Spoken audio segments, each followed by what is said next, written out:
গল্প। জীবন নাটকের চেয়েও নাটকীয়। আমি গালিগালাজ কখনো পছন্দ করতাম না, তো কথা বলতে বলতে ও একটু দুষ্টু ছিল। আমরা জোকস বলতাম একজন আরেকজনকে, জোকস বলে হাসানোর ট্রাই করতাম। যেহেতু আমি খুব ফানি, আমিও চাইতাম যে আমার সাথে যে থাকবে সেও যেন খুব ফানি হয়। তো ওর জোকস গুলো একটু দুষ্টু জোকস ছিল, সো আমি ওর জোকস গুলো শুনে হেসে দিতাম, প্লাস ওকে বলতাম যে তুমি একটা ইতর। এই কথাটা বললে ও কেন যেন রেগে যেত, বলতো যে তুমি আমাকে ইতর গালিটা দিবা না, অন্য কিছু বলো। আর আমি তখন গালির অর্থও বুঝতাম না, কি বলছি সেটা বুঝেও বলতাম না। তো বলতে বলতে মুখ থেকে শুধু এই জিনিসটাই বের হইতো, আমল হয়ে গেছিল। তো আরেকদিন বলতেছে যে তুমি যদি আমাকে আরেকদিন গালি দাও এটা বলো, তাহলে আমি তোমাকে খারাপ একটা গালি দিব। তো আমি এটা মনে রাখলাম, ওকে ইতর বলাটা বন্ধ করে দিলাম। তো একদিন এরপরে কথা তো অনেক দিন হয়েছে, 6 মাস পুরা। তো একদিন বলতে বলতে হঠাৎ মুখ থেকে ইতরটা বের হয়ে গেছে কথাটা। তো ওই কথাটা শুনে আমি সরি বলে ফেলছি যে সরি আমি বলতে চাইনি। ধাম করে আমাকে একটা জঘন্য গালি দিয়ে বসছে, দিয়ে বলে যে দেখছো কেমন লাগে, একটা মেয়েকে এই গালিটা দেওয়া খুবই অন্যায়, যেখানে আমি তার ফিয়ন্সে ধরতে গেলে সে আমাকে ধাম করে এই গালিটা দিয়ে ফেলছে। তো আমি চুপ করেছিলাম। আমার একটা অভ্যাস ছিল যে যে কথাটা আমি শুনতে চাই না সেটা আমাকে কেউ শোনাইতে পারতো না। ও গালিটা দেওয়ার সঙ্গে সঙ্গে কলটা আমি কেটে দিছি। আমি ওকে একটা সুযোগ দিছি ইনডাইরেক্টলি যে কথাটা ঠিক করো। কলটা ব্যাক করে আমি জিজ্ঞেস করছি হ্যালো, আসলে কথা কেটে কেটে আসতেছিল, কি বলছে আমি শুনিনি। তো ও অ্যাগেইন কথাটা ব্যাক করলো, আমাকে গালিটা ব্যাক করলো যে আমি এটা বলছি। ইট মিনস ইন্টেনশনালিও আমাকে কষ্টটা দিছে। তো আমি তখন লাইক ওর প্রতি কেমন যেন দুর্বল হয়ে গেছিলাম, আর চাচ্ছিলাম যে আমি আর কারো হতে পারবো না। লাইক আমি একটা মন কতজনকে দিব, ওই সব। তখন দেখলাম যে নিজেকে তখন অ্যাভেলেবেল না, ভ্যালুয়েবল মনে হচ্ছিল, যে আমার লাইফটা অ্যাভেলেবেল হতে পারে না। লাইক আমি একজনকে ছেড়ে দিলেই আমি সিঙ্গেল মানেই অ্যাভেলেবেল, আমি সিঙ্গেল হতে পারবো না, একজনকে নিয়েই থাকবো। ওর প্রতি যে ভালোবাসাটা আমি ওকে কোনোদিন বুঝাইতে পারিনি, কারণ আমার একটা অভ্যাস, আমি বদরাগী। যে ফিলিংটা নিয়ে আমি ওকে কল দিই, যে কথাটা বলার জন্য কল দিই, সে কথাটা কোনোদিন বলা হয় না। ওর যে ভাইব গুলো থাকে, হুট করে ঝগড়া লেগে যায়, বলতেই পারি না। তো ওই দিনের গালিটার পর আমি ওকে তারপরও মাফ করে দিছিলাম, কথা বলতাম। ও ভাবছে যে ও তখন আমাকে ফর গ্রান্টেড নিয়ে নিছে, আমি হতে দিছি। আমি এই সুযোগটা না দিলেও পারতো না। পরিবারকে বলি নাই, পরিবার আমাকে জিজ্ঞেস করতো বর্ষা জোবার, যখন দেখছে যে ও এখন আর আমার ফ্যামিলিকে কল দিচ্ছে না, পরিবারের তখন বিষয়টা খুব গলায় কাটা লাগা, যেমন ওরকম লাগতেছিল যে আমাদেরকে আগে এত কল দিত, মেয়ের সাথে কথা বলে এখন তো আর আমাদেরকে কল দেয় না, ওর বাবা মার সাথে কথা বলায় দেয় না। তো আমি তো এগুলো বুঝতেছি না। ও আমাকে সবসময় বিজি রাখতো, আমি গোসল করতে গেলেও তাড়াতাড়ি বের হয়ে যেতাম যে ও কখন কল দেয়। মাঝে মধ্যে গোসলখানায় থাকার সময়ও ও কল দিলে আমি সেটা রিসিভ করার ট্রাই করতাম। খুব লাইক কথা বলতাম 1-1.5 ঘন্টা 4 ঘন্টা এরকমও হইতো। তো কল রাখার আবার আধা ঘন্টা পর কথা বলতো, কান ব্যথা হয়ে যেত আমার, লাইক কানে প্রবলেম হয়ে যাচ্ছিল সব সময় ফোনে কথা বলতে বলতে। তো এরকম পরিস্থিতিতে বাবা আমাকে আটকাইলো যে বর্ষা তুমি নাকি, বাবা তখন জানতো না আমি যে ওর সাথে কথা বলি, মা জানতো। বাবা বললো তুমি নাকি জোবাইরের সাথে কথা বললো, কথা হয়েছে? আমি বলছি হ্যাঁ বাবা হয়েছে। বল কয়দিন? আমি বলছি প্রায় তো হয়। প্রায় হয় মানে তুমি কি কন্টিনিউয়াসলি ওর সাথে কথা বলছো নাকি? আমি বলছি হ্যাঁ বাবা। পরে বললো যে কন্টিনিউয়াসলি কেন কথা বলছো, আমরা তো এখন ওর গার্ডিয়ানের সাথে বসিনি, তেমন ভাবে বলি নাই যে বিয়েটা কনফার্ম। তোমরা অ্যারেঞ্জ ম্যারেজ গার্ডিয়ানদের মধ্যে হয়, তোমরা নিজেরাই যদি এখন আগায় যাও, বাই চান্স যদি বিয়েটা না হয়, তখন কোথায় মুখ দেখাবা? কি হবে যে সবাই জানে ব্যাপারটা? একজন আরেকজনকে কেন দুর্বল করতেছ? পরে আমি একটা ব্রেক নিলাম যে না, এত কথা বলা উচিত না। মাও ফোনটা দিচ্ছে না, আমিও চেয়ে নিচ্ছি না। ও কল দেয়, আমাকে জিজ্ঞেস করে বর্ষা কেমন আছে, কি করে। মাও আর দিচ্ছে না, আগে যেমন দিয়ে দিত যে বর্ষার কাছে জিজ্ঞেস করো। তখন সুযোগে সুযোগে একটু একটু কথা হইতো। তো বাবা একদিন আমাকে ডেকে নিয়ে বলল, বাবার সাথে তেমন একটা কথা হয় না, খুব ভয় পাইতাম বাবাকে, এখনো ভয় পাই। বললো যে কিভাবে কথা বলে, ছেলের কেমন ভাবভঙ্গি কেমন।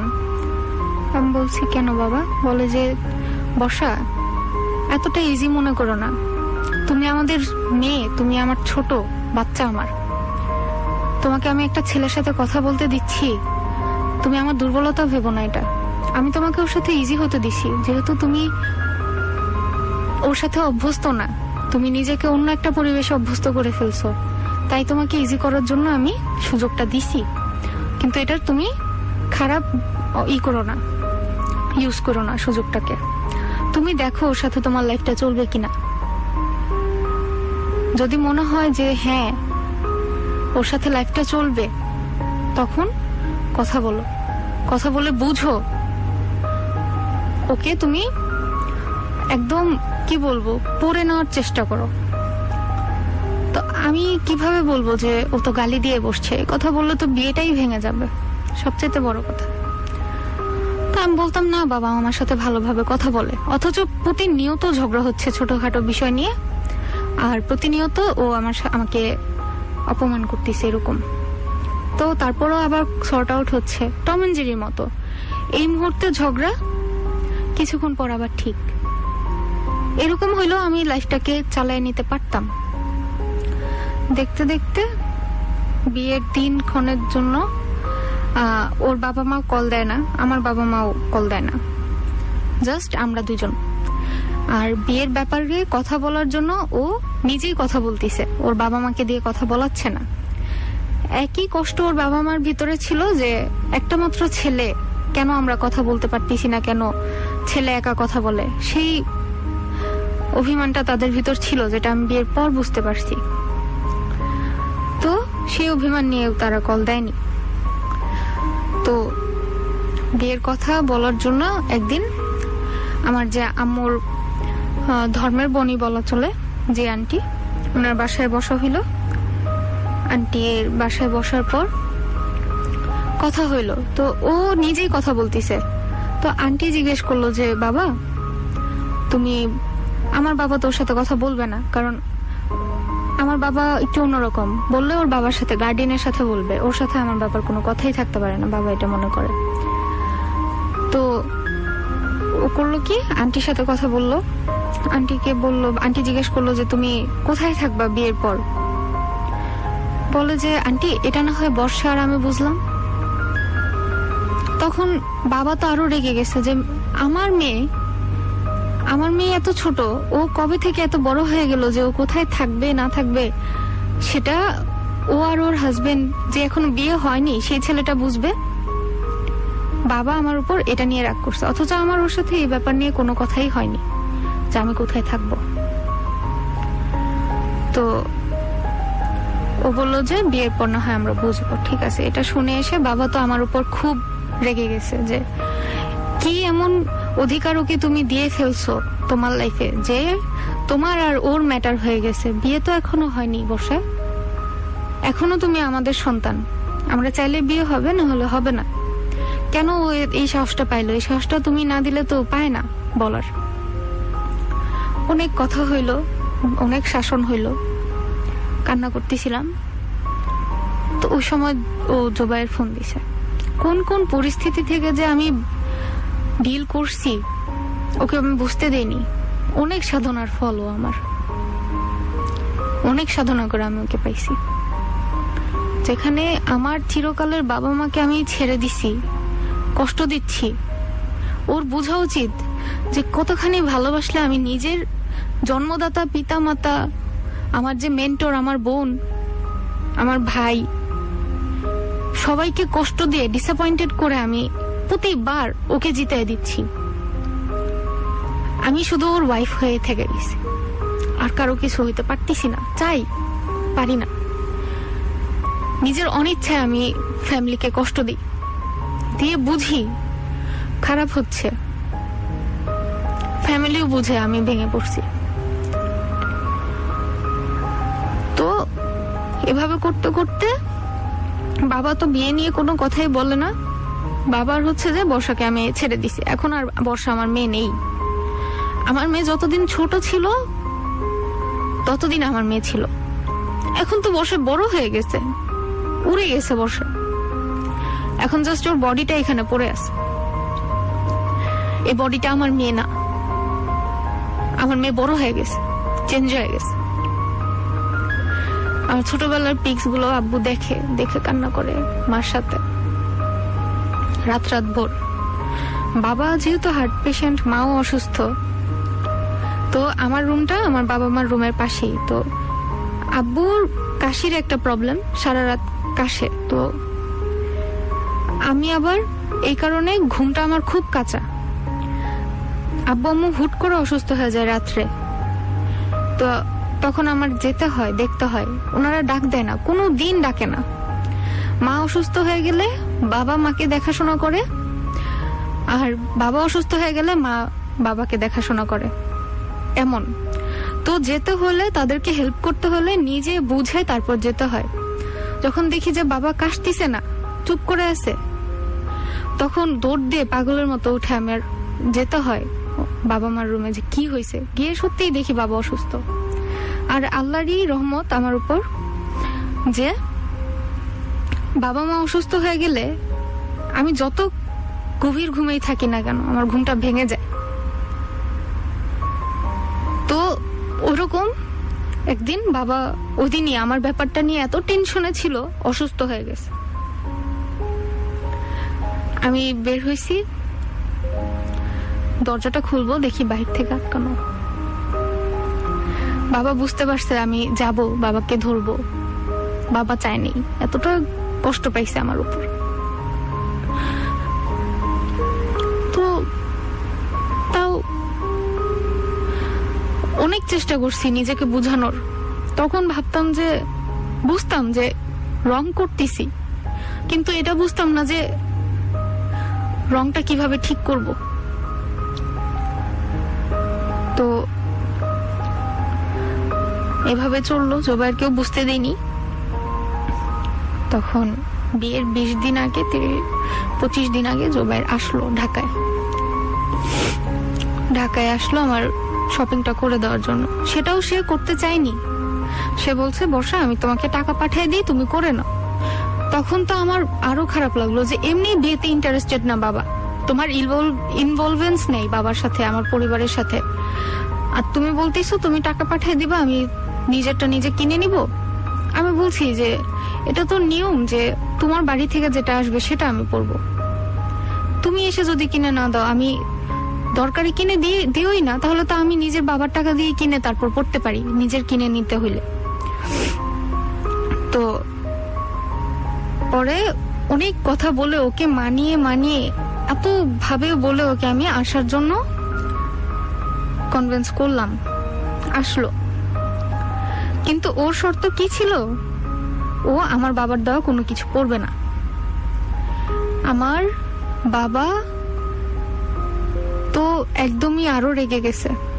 ওর দুলাভাই ছিল গাজীপুরের, ওনার নামও আমার বাবার নামের সাথে সিদ্দিক। তো ওর সেই ছোট দুলাভাই নাকি ওর জন্য বিয়ের পাঞ্জাবি এগুলো কিনে রাখছিল আরো অনেক আগে। হ্যাঁ, তো ও নাকি সেগুলোই পরবে, তাকে সে এতটা রেসপেক্ট করে। আমি বলছি জোবাই, বিয়ের দিন তো মেয়ের বাড়ি থেকে যেটা দেয় সেটা পরতে হয়, তুমি বিয়ের দিন পরো, বউ ভাতের দিন তোমার দুলাভাইটা পরলা না হয়। বললো যে না, আমি বউ ভাতের দিন বাবা আমার যেটা দিবে সেটা পরবো, বিয়ের দিন আমি ওটাই পরবো। অথচ তার দুলাভাই নাকি বিয়েতে ইন্টারেস্টেড ছিল না, সে নাকি চেয়েছিল, আমাকে যেটা জোবাইর বলছে আমি সেটাই বলতেছি, যে আমার কাউকে ছোট করার কোনো ইন্টেনশন নেই। সে নাকি বলছিল যে গ্রামের মেয়ে বিয়ে করা ভালো, তো জোবায়ের যেহেতু ঢাকার মেয়ে বিয়ে করছে সেটা নাকি সে একটু কষ্ট পেয়ে গেছে। ওর ফ্যামিলিও চাইছিল।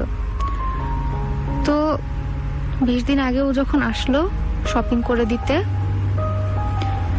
তখন জুন মাস, এত গরম। গেলাম শপিং এ মিরপুরে, বেনারসি পল্লী না জামদানি পল্লী একটা বলে জায়গা আছে, সেখানে নিয়ে গেল। সেখানেও একটা ফল্ট হয়ে গেল, গাড়ি একটা নিয়ে আসছে, তো আরেকটা গাড়ি বাবা অ্যারেঞ্জ করে দিছে। তো যেখানে আমি আমার বোনদের সাথে বসবো কথা, সেখানে আমার ননদ আমাকে লাইক জোবায়ের সাথে বসার জন্য ফোর্স করে বসলো। ওরকম ফোর্সও না যেটাকে বলা হয় আর কি যে চেপে ধরে বসায় দাও, ওরকম না। আমি যেই গাড়িতে বসছি সেই গাড়িতে আমার ননদ বসে পড়ছে আমার সাইডে, আমাকে মাঝখানে রাখছে যেন জোবায়ের এসে আমার পাশে বসতে পারে। এটা আবার বাবা দেখছে। দেখলে সরি, বাবা জোবায়েরকে বাহিরে দাঁড় করাইছে, কথা বলছে। পরে জোবায়ের অন্য গাড়িতে বসবে, ও তো বুঝতে পারছে যে বাবা কেমন।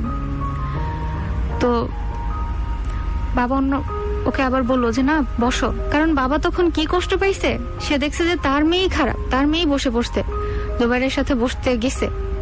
আমাদের কাছে এগুলা অনেক ম্যাটার করে। তখন বাবা জোবায়েরকে আর আটকায়নি, যেহেতু আমি বসছি। বাবার যে আবেগগুলো আমি বুঝি, কিন্তু তখন কিছু করার ছিল না। তো আরেকটা কথা বলে রাখি, জোবায়ের আমাকে যখন দেখতে আসছিল তখনও একা আসছে, কোনো গার্ডিয়ান নিয়ে আসেনি। ওর সাথে ওর ছোট বোন ছিল, ফ্রেন্ড ছিল, ছোট ভাই ছিল, কেউ ওর গার্ডিয়ান না। তো যেদিন আমার শপিং করে দিতে আসবে সেদিনও ওর চাচাতো বোনই ছিল, ছোট। তো ও কোনো গার্ডিয়ান নিয়ে আসেনি বিয়ের আগে আমাদের বাসায়। তো ওই দিন শপিং করতে গেলাম। ছোট ছোট ম্যাটার গুলো কিন্তু খুব ম্যাটার করে এই সব ক্ষেত্রে, কারণ আমার ক্ষেত্রে ছোট বিষয়গুলোই জমে এত বড় হয়ে গেছে। জুলাইয়ের এত গরম, জুন মাসে, জুলাইয়ে বিয়ে। তো আমার বড় আপু চিন্তা করলো যে মাহামান্থানের যে জারদোসিতে কাজ করা লেহেঙ্গা সেগুলো নিব, কোনো ভেলভেটের উপর কাজ করা লেহেঙ্গা আমরা নিব না। তো প্রথম থেকেই ওর চাচাতো বোন বলতেছিল যে ভেলভেটের লেহেঙ্গা নিব, কিন্তু আমার বোন বলতেছিল এটা পরে তো আমার ছোট বোন কখনো থাকতে পারবে না, ও এত ভারী হয় ভেলভেটের ড্রেস, আর এত গরম হয়, যেটা পরে একটা সুস্থ মানুষই হিট স্ট্রোক করবে, এমন কম্বলের মতো দেখা যায়। তো আপু বলতেছিল শীতকালে বিয়ে হলেও কথা ছিল, এখন তো গরম ভাইয়া, আপনি ট্রাই করেন একটু হালকা কিছু নেওয়ার, এত ভারী কিছু নিয়েন না। তো আমি যখন দেখলাম যে না, সব ক্ষেত্রে এখানে দুইটা লেহেঙ্গার কথা না, ব্যাপারটা চলে আসছে, দুইজনই আন্ডার এস্টিমেট হয়ে যাচ্ছিল যে পরিবারের মধ্যে ব্যাপারটা আসছে যে জোবায়েরের পরিবার চাচ্ছে ভেলভেট, আমার পরিবার চাচ্ছে এটা। একটা পর্যায়ে গিয়ে হার মেনে গেছি আমি, একদম লাস্ট মোমেন্ট, এখন সব কিছু বন্ধ করে দিবে, এত এত জায়গায় ঘুরতেছি, লেহেঙ্গা ট্রাই করতেছি, অস্থির আমি। সেই কষ্টগুলোও সে কোনোদিন দেখেনি। সে আসছে আমার সাথে বসার জন্য পাগল হয়ে গেছে, গাড়িতে হাত ধরার জন্য পাগল হয়ে গেছে, কিন্তু আমি যখন রোড পার হই, যখন হাঁটতেছি, বেসিক যে কেয়ার গুলা সেগুলা সে স্কিপ করে যায়। ও নিজের বোনের সাথে হাঁটতেছে। আমরা এতগুলো মানুষ গেলাম, আমার ভাই বোন ছিল, আমার দুলাভাই ছিল, বড় আপু ছিল, ওর চাচাতো বোনটা চাইলেই কিন্তু আমার ফ্যামিলিকে কোনো প্রকার দামই দেওয়া হচ্ছিল না। লাইক আমার ফ্যামিলি গেছে জাস্ট শো, ওরা দুজনেই ঘুরতেছে। তো আমিও লেফট আউট ফিল করতেছিলাম, আমার পরিবার সেটা দেখতেছে, বুঝতেছে, বোনেরা। তো কেউ কিছু বলতেছে না, কারণ আমার চয়েস। লাস্ট মোমেন্টে সবাই আমাকে বলছে যে তুমি কি সত্যি বিয়েটা করতে চাও? আমি বলছি হ্যাঁ। সব সময় জিজ্ঞেস করছো? সব সময় বলছি হ্যাঁ। তখন লাস্টে একটা দোকানে গেলাম, সেখানে একটা ভেলভেটের লেহেঙ্গাই আমি ট্রাই করলাম। ওর বোন তখনও গিয়ে বলছে ভেলভেট, সেটাই ট্রাই করলাম। ট্রাই করে চিন্তা করলাম যে জোবাইর কি বলে। জোবাইর কোথাও কিচ্ছু বলে নেই। প্রত্যেকটা লেহেঙ্গা ট্রাই করে আমি ওর দিকে লুক দিলে ওর কোনো লুক থাকে না। হ্যাঁ, তোমার যেটা পছন্দ হয় নাও, কিন্তু আমি তো ওকে দেখাইতে চাই আমাকে কেমন লাগতেছে। আমি তো নিজেই সুন্দর কতটুকু আমি জানি, কিন্তু ও যদি আমাকে বিউটিফুল ফিল না করায় আমি কিভাবে নিজেকে বিউটিফুল মনে করব? আমার সব সৌন্দর্য একমাত্র ওর জন্যই। আর কাকে দেখাবো? একলা যত সুন্দরী হোক হই, আয়নার দিকে তাকাইলে আমি প্রশংসা পাবো না। ভালোবাসার যে মানুষটা, তার চোখের দিকে তাকাইলে যে প্রশংসাটা আসবে, সেটা সবচেয়ে বড় পাওয়া। তো তখন আমি আর কিছু না বুঝে লেহেঙ্গাটা যেটাই হোক ট্রাই করে জাস্ট ওর দিকে একটা লুক দিয়ে মাথায় কাপড়টা দিয়ে বললাম, এখন কি আমাকে তোমার বউয়ের মতো দেখা যায় বলো তো? বললো হ্যাঁ, সুন্দর লাগতেছে। তখন আমি ওইটাই নিলাম। লেহেঙ্গাটা সুন্দর ছিল না, কিন্তু ও আমাকে বলছে সুন্দর, আমি সুন্দর হয়ে গেছি এই লেহেঙ্গাটা পরে। সো এটাই আমার বিয়ের লেহেঙ্গা হবে। বড় বোন তাকিয়ে আছে। সুমি আপু তো খুবই হ্যাপি, তার পছন্দের কিনে ফেলছি। হ্যাঁ, তো বানাইতে দিয়ে চলে আসলাম, বাসায় আসলাম। বড় আপু সবাই কথা বলতেছে ব্যাপারটা নিয়ে। আমার কোনো রিয়েকশন নেই। কি রিয়েকশন দিব? সম্মান আদায় করতে হয়, কেড়ে নিয়ে দিলে তো চলবে না। আমি কি জোবাইরকে বলতে পারবো যে জোবাইর, এই আমার বাবা মাকে কেন তুমি রেসপেক্ট করতেছো না? একটু রেসপেক্ট করো। মন থেকে না আসলে সেটা কখনোই আমার কাছে মনে হয় যে না, সেটার দরকার নেই। মানুষ যখন জোর করে একজনকে সরি বলায়, সেই সরিটাও কিন্তু কাজের না। আমার ভিতরে এটা কাজ করে, কেন একজনকে একটা কথা একটা কাজ বলে করাইতে হবে? কেন সে আমার ইমোশন গুলো বুঝে না আমি যেভাবে তারগুলো বুঝার চেষ্টা করি? তো সেটা হইল। আপু, আমার বড় আপু এগুলা নিয়ে বেশি কথা বলেনি, কারণ আমার ফ্যামিলি সবসময় আমাকে প্রায়োরিটি দিছে। আমি কিসে হ্যাপি, কোথায় হ্যাপি না হ্যাপি সেটা দেখছে। এতে তারা ঠকতেছে নাকি, তারা কষ্ট পাচ্ছে নাকি, সেটা তারা দেখছে না। তো ওই দিন হইল। তো বাবা তো খুব রেগে আছে। আমি ওর সাথে বসে গেছি, ওর সাথে বসে আসছি, সেই ক্ষোভটা বাবা ওর সামনে দেখায়নি। আমি যখন বাসায় চলে আসছি, ওই দিন বাবা এত কষ্ট পাইছে কথাগুলো শুনে। তখন বাবা বলছে যে, আমার দুলাভাইকে বলছে যে, আমার যে দুলাভাইয়ের নাম হচ্ছে যে কানন, সে বলছে যে কানন তুমি ওকে তোমাদের বাসায় নিয়ে যাও, বিয়ের আগ পর্যন্ত ও ওইখানেই থাকবা। কতখানি কষ্ট পেয়ে আমার বাবা আমাকে এই কথাটা বলছে, যেখানে আমি সারা জীবনের জন্য তার কাছ থেকে সরে যাচ্ছি। এই 20টা দিনও সে আমাকে দেখতে পারতেছে না, পারবে না। এতখানি ভেঙে দিছি আমি আমার বাবাকে। তখন অনেক কিছু হইল। পরের দিন আর আমি ওদের সাথে যাইনি কসমেটিক কেনার দিন। যেদিন পরের দিন ওরাই কিনে নিয়ে আসলো সবকিছু, আয়না বাসায় বুঝাই দিয়ে চলে গেল। ও আর ওর বোন ওদের পছন্দের।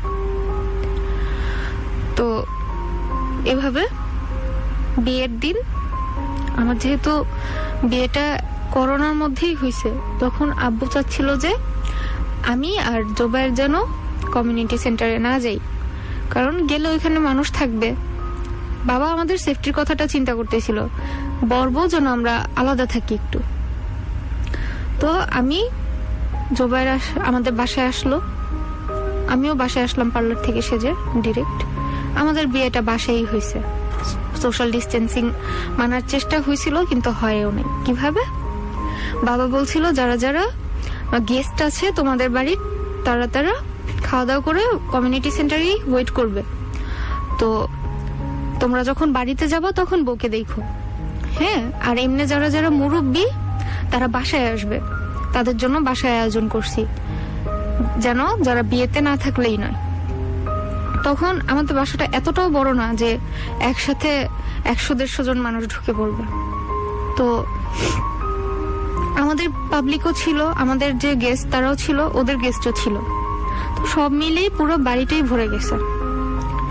তো বাবা আবার হার্ট পেশেন্ট, শ্বাসকষ্ট, সবকিছু মিলে খুবই উইক ছিল। তো বাবার ইনফেকশনের একটা ভয় ছিল আমাদের, হতেই পারে এতগুলো মানুষের মধ্যে কেউ একজন যদি ইনফেক্টেড চলে আসে এখানে, এক একজন এক এক জায়গা থেকে আসছে। তো বাবা দেখলো যে ঘর ভরা ভিড়, বাবা তো ভয় পেয়ে গেছে একদমই। বাবা খুবই হেলথ কনসিয়াস। তো বাবা তখন রেগে গেছে যে এতগুলো মানুষ কেন বাসার ভিতরে আসলো এরকম একটা মহামারী পরিস্থিতিতে। তো এটা নিয়েও বাবা রাগ করে আছে। বিয়েটা হইল, আমি কবুল বলার আগ পর্যন্ত খুব কান্না করছি। আমার তখনও মনে হচ্ছিল যে আমি কি ভুল করতেছি, কবুলটা বলে কি ভুল করব। তখন আমি ইচ্ছা করছিল, বাবাকে বলছি বাবা আমি বিয়ে করব না। তখন বাবা বলছে এখন তো খুব লেট, এখন বললে চলবে না। কবুল বললাম, বিয়ে হইল, গেলাম। যাওয়ার সময় একটা প্রবলেম হইল যে একটা আমাদের গাড়িতে, ওরা যে গাড়ি নিয়ে আসছে সেই গাড়িতে হচ্ছে যে ওদের গেস্টই হাঁটতেছে না, কেমন। আর আমরা বর বউ যেখানে বসবো সেখানে হচ্ছে যে আমি, আমার চাচাতো একটা ছোট বোন, আর হচ্ছে যে আমার হাজবেন্ড, আর হচ্ছে সামনের সিটে আমার ভাই বসছে। আর এই যে কম্বলের মতো বড় একটা লেহেঙ্গা পরেছিলাম, গহনাগাটির ভার, এমনি আমার কেমন যেন সিক লাগতেছিল। তো তার উপরে আরেকটা বোন যাবে বলতেছে, ওইখানেও জায়গা নেই, এখানেও জায়গা নেই, নিতে পারিনি। তো বাবা এখানেও রেগে গেল যে ছোট বাচ্চাটা যাবে, আশা করলো, কেন যেতে পারলো না। তো তখন বাবা এক প্রকার রেগে গিয়ে বিদায়ের সময় বলল যে কেমন, বাবা কাজটা ভুল করছে কিনা জানি না, কিন্তু কথাটা বাবা বলছে যে কেমন একটা ছোট লোকের কাছে বিয়ে দিছি, একটা ছোট বাচ্চা যাবে তাও যেতে পারছে না। তো এই কথাটা সবাই শুনছে, ওদের পরিবারের সবাই শুনে সেই রেস্টটা ওদের বাড়িতে যাওয়ার পর আমার উপর দিয়ে আর কি গেছে। তো ওদের বাড়িতে গিয়ে তো আমি কাহিল। তো পরের দিন আমাদের বাসা থেকে কেউ যায়নি, ওদের ফ্যামিলি মেম্বাররাই এসে দেখতেছে, ই করতেছে। তাকাচ্ছি, কোথাও আমার পরিচিত কোনো ফেস নেই, সবাই অপরিচিত। তো একটা পর্যায়ে আমি আমার শ্বশুর শাশুড়ির রুমে গিয়ে যখন বসলাম, গ্রামের মহিলারা বলতিছে জুবাইরকে বিয়ে দিছো? কি দিছে, মেয়ের সাথে কি কি আসছে ঘরে, কি দিছে মেয়ের বাবা? তো তখন আমার শাশুড়ি বলল যে আমার কি আর সেই কপাল আছে, আমাদের ছেলেকে বিয়ে দিছি, কোনো কিছু নেই, আমরা শুধু মেয়েটাকেই আনছি। পরে বলল যে মুখের একটা মেয়ে ছেলে বিয়ে দিছে, গরিব ছেলে, কিন্তু ঢাকার এত বড় লোকের বাবার মেয়ে বিয়ে করছে, এত কিছু নিয়ে আসছে। আর পরে আমার শাশুড়ি বলল যে আমার ছেলে তো কত কিছু করে, আমার ছেলের জন্য কিছুই নিতে পারিনি, এভাবে বলছে কথাটা। তো আমি তখন বিষয়টা বুঝিনি। তো এই কথাটা তখন ধরিও নাই, ভাবছি দুষ্টমি করে বলছে। কিন্তু কথাটা একদিন বললে দুষ্টমি, প্রতিদিন বললে দুষ্টমি না।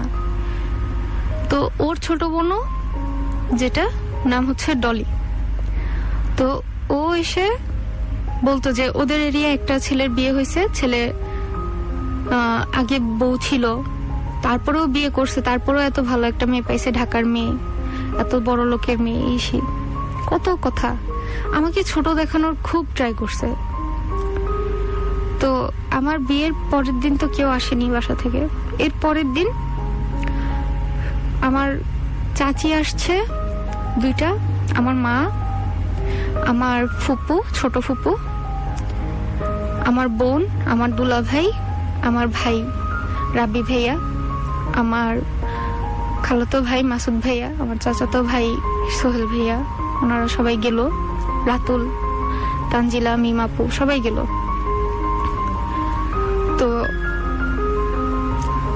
ওই দিনও আমার বাবা মার উপর, আমার বাবা যায়নি, আমার মায়ের উপর প্রতিশোধ নেওয়ার জন্য বাবার কথাটার আমার শাশুড়ি কি করলো, আমার মা যখন রুমে গিয়ে বসলো যে বিদায় চাবে, ওই সময় জোরে জোরে ঘর ঝাড়ু দিচ্ছে, যে এক প্রকার আমার মার উপর দিয়ে ঝাড়ু নিয়ে যাচ্ছে। এমন বিষয়টা খুবই অপমানজনক। আমরা এগুলো দেখে অভ্যস্ত না, পেয়ে অভ্যস্ত না। আমি তখনও কিছু জানি না এমন ঝগড়া হচ্ছে। তো আমাদের যে বাসা, সে বাসায় 3টা বেডরুম। তো আমার শ্বশুর, আমার হাজবেন্ডকে বলা হয়েছে যে ওদের বাড়ি থেকে লোক যাবে, বর একা যায় না, ফিরায় নেয় ওর দিন। তো আমার মা জোবাইরকে আলাদা নিয়ে বলছে যে বাবা শোনো, তোমাদের বিয়েটা তো ও তো ধুমধাম করে দিতে পারিনি, ছোটখাটোর মধ্যে দেওয়া হয়েছে এই পরিস্থিতিতে, তারপরও আমাদের বাসাটা তো তুমি জানোই বাবা ছোট। আমার মা এভাবেই বলছে, আমি যেটা জানছি, বাসাটা তো ছোট, যদি কেউ না আসে তাহলে তুমি বইলো না আসতে, হ্যাঁ, কিন্তু যদি কেউ বলে যে আসবে তখন না করো না, যদি কেউ আসতে চায় তাহলে নিয়ে নিও, কিন্তু কাউকে এখন সাইধো না বাবা, কারণ আমাদের তো পরিবেশটা ওরকম নাই। কারণ আম্মু চাচ্ছিল, আমার দুলাভাই আছে, বড় বোন আছে, দুলাভাই তো বাবার সমান। লাইক আমার বিয়ের দিন সকালে আমি বাবার পায়ে ধরে সালাম করে, পরে দুলাভাইয়ের পায়ে ধরে সালাম করে আমি বের হয়েছিলাম। এতটা রেসপেক্টেড আমাদের ফ্যামিলিটাকে ধরে রাখছে মূলত বড় আপু, দুলাভাই। আমার বাবা কোনোদিন কারো কাছ থেকে কোনো প্রকার সাজেশন চায়নি। কোনো কিছু হলে বাবা আগে দুলাভাইকে খুঁজে। আমার দুলাভাই একটা ভালো মানুষ, উনি মাইলস্টোন কলেজে আছে প্রফেসর। তো উনি দেখলো এরকম অবস্থা। বড় আপু তো খুবই রাগী, লাইক আমাদের ফ্যামিলিতে আমরা রাগী, প্রচুর রাগী। রাগী না, লাইক খুব ইজিলি রাগ উঠে না। হঠাৎ যখন আমরা সেন্সিটিভ প্লাস সেন্সিবল, যখন একটা সেন্সিবল কিছু দেখি, যে ননসেন্স কিছু দেখি, লাইক যেটা রাইট না, আনফেয়ার কিছু সেন্স করলেই আমরা তখন রিয়েক্ট করি। তো আপু তখন দেখলো যে মার সাথে এরকম ব্যবহারটা করে ফেলছে, তখন বড় আপু খুব রেগে গেছে। তখন সবার সামনে বলে ফেলছে যে আমরা মেয়ে যদি না দিই তাহলে আপনারা নিতে পারবেন না, এখন নিয়ে যাব, আমার বোন আসবে না। ওরাও বলতেছে যে আপনার মত এরকম একটা মেয়েকে না নিলে আমাদের কিছু আসে যায় না। ওরাও এরকম নিজেদেরকে বড় দেখাচ্ছে, লাইক মনে হচ্ছিল যে আমি একটা পণ্য।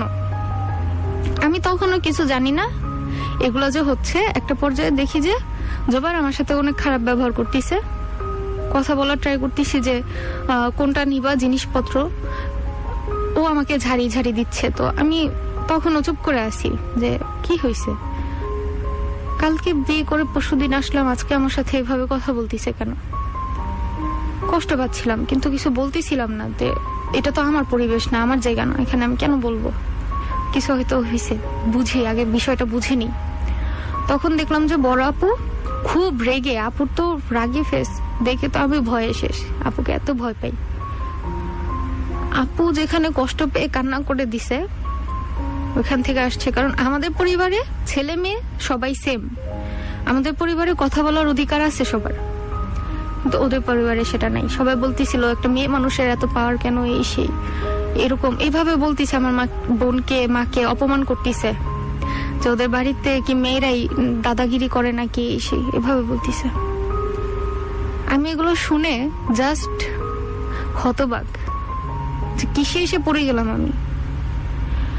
তো ওদের বিহেভিয়ারটা বিয়ের আগে যেটা দেখলাম, বিয়ের পরে একদম চেঞ্জ, লাইক ডাবল ফেসড, মানুষকে শো করতে পারে খুব ভালো। তো আমার আপু কান্না করে বের হয়ে গেল, আমার দুলাভাই আসলো, এসে হাত জোড় করে জোবাইরের কাছে সরি বলল। জোবাইরের বাবার কাছে সরি বলল। দৃশ্যটা আমি ভুলে যেতে পারবো না কোনোদিন। আমার কোনোদিন আমার দুলাভাইকে ঠিক রাখার জন্য আমার বাবা যেখানে দুলাভাইকে এত সম্মান করে, সেই দুলাভাই আজকে সম্মানহানি হয়ে গেল আমার বাসা থেকে।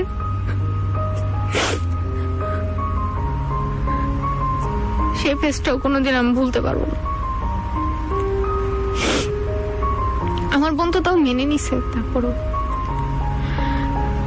পরে রাস্তায় আমরা চলে যাব যখন, আপু বলতেছিল যে আমরা বর্ষাকে নিব না। আপু আমাকে জিজ্ঞেস করছে, বর্ষা তুমি একলা যাবা, আমরা জোবাইরকে নিব না। আমি তো বুঝি নেই যে কি হচ্ছে, আমাকে তো কেউ বলে নাই। বলছি কি হয়েছে আপু, জোবাইরকে কেন নিবা না, কি হয়েছে বলো, বাবা কি রাগ করছে? বাবা বলছে যে জোবাইরকে নিতে হবে না।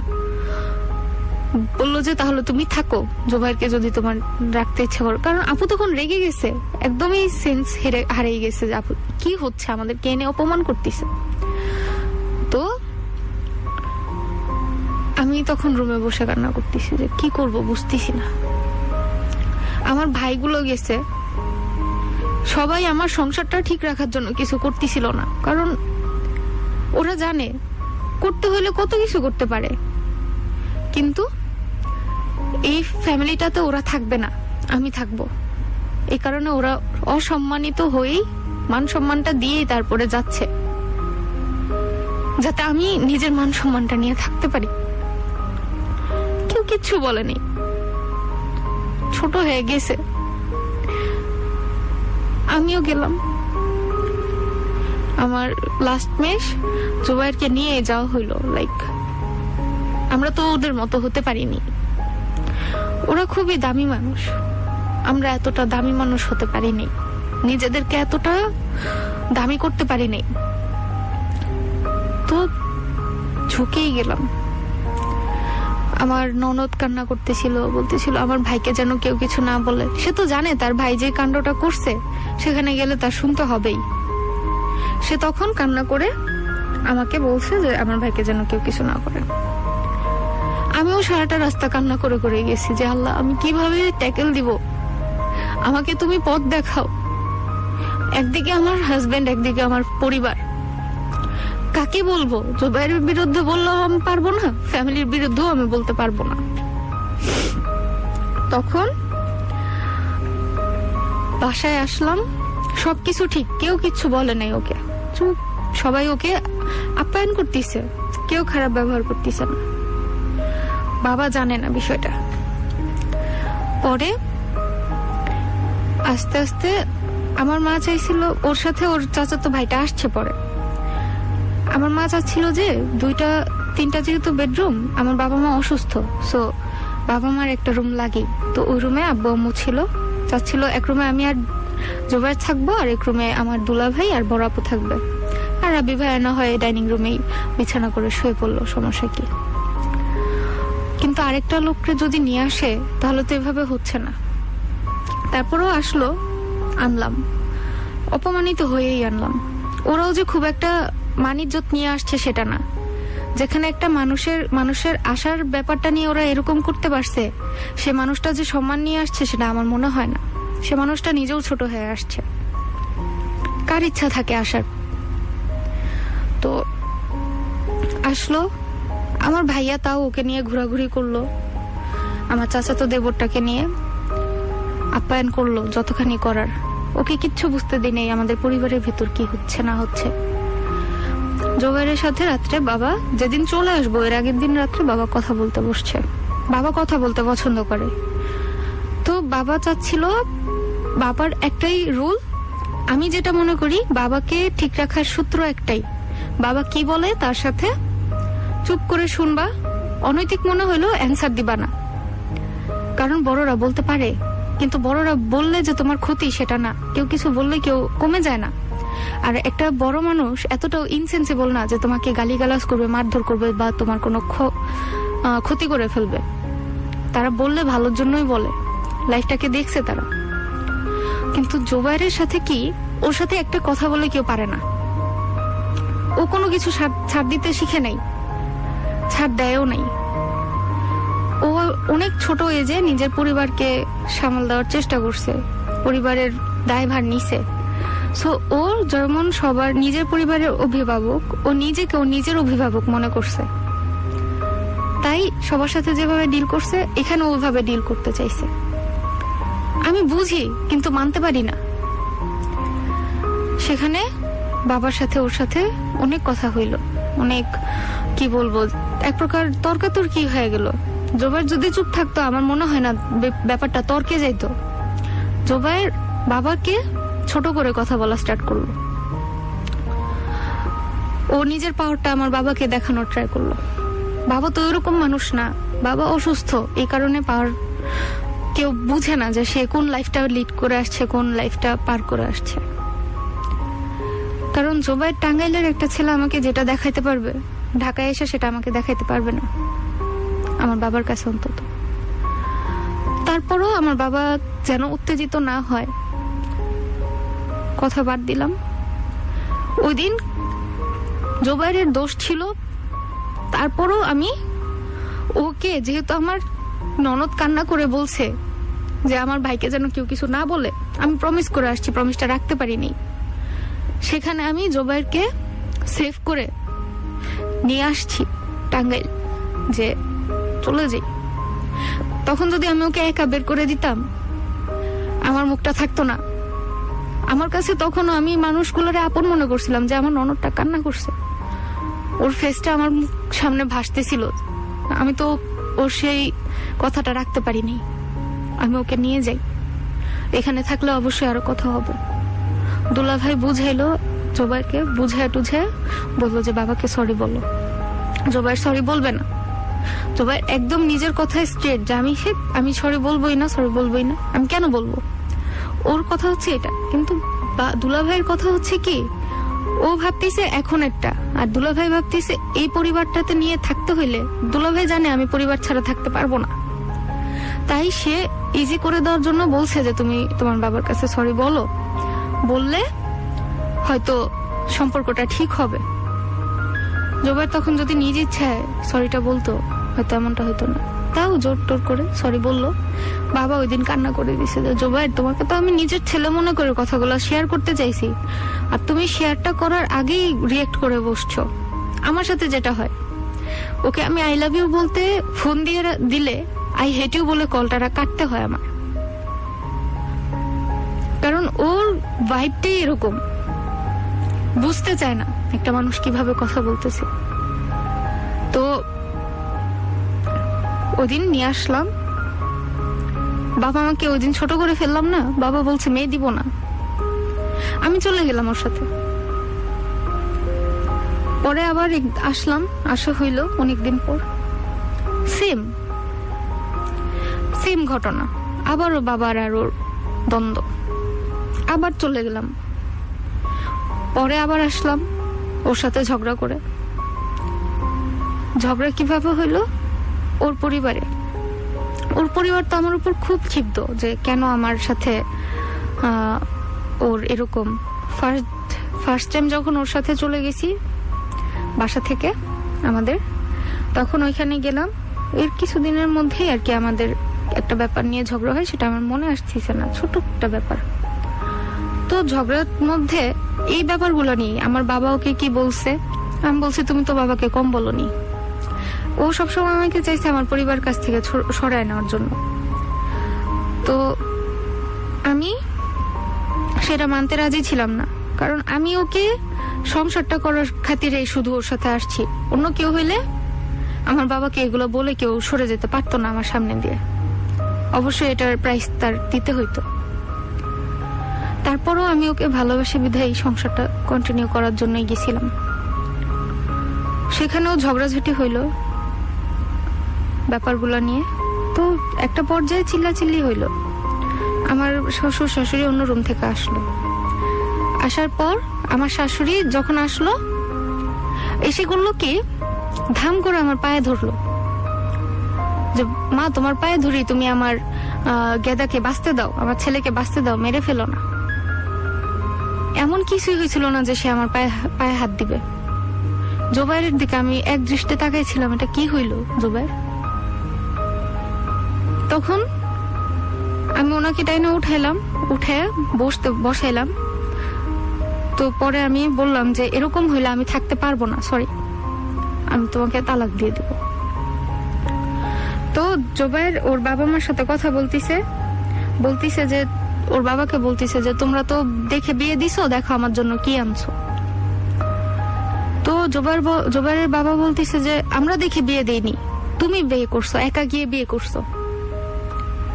একটা কথা বলতে ভুলে গেছিলাম যে আমার বিয়ের দিন আমার শ্বশুর আমার বাসায় আসেনি, আমার শ্বশুর কমিউনিটি সেন্টারেই বসেছিল, আমাকে দেখতে উঠায় নিতে আসেনি।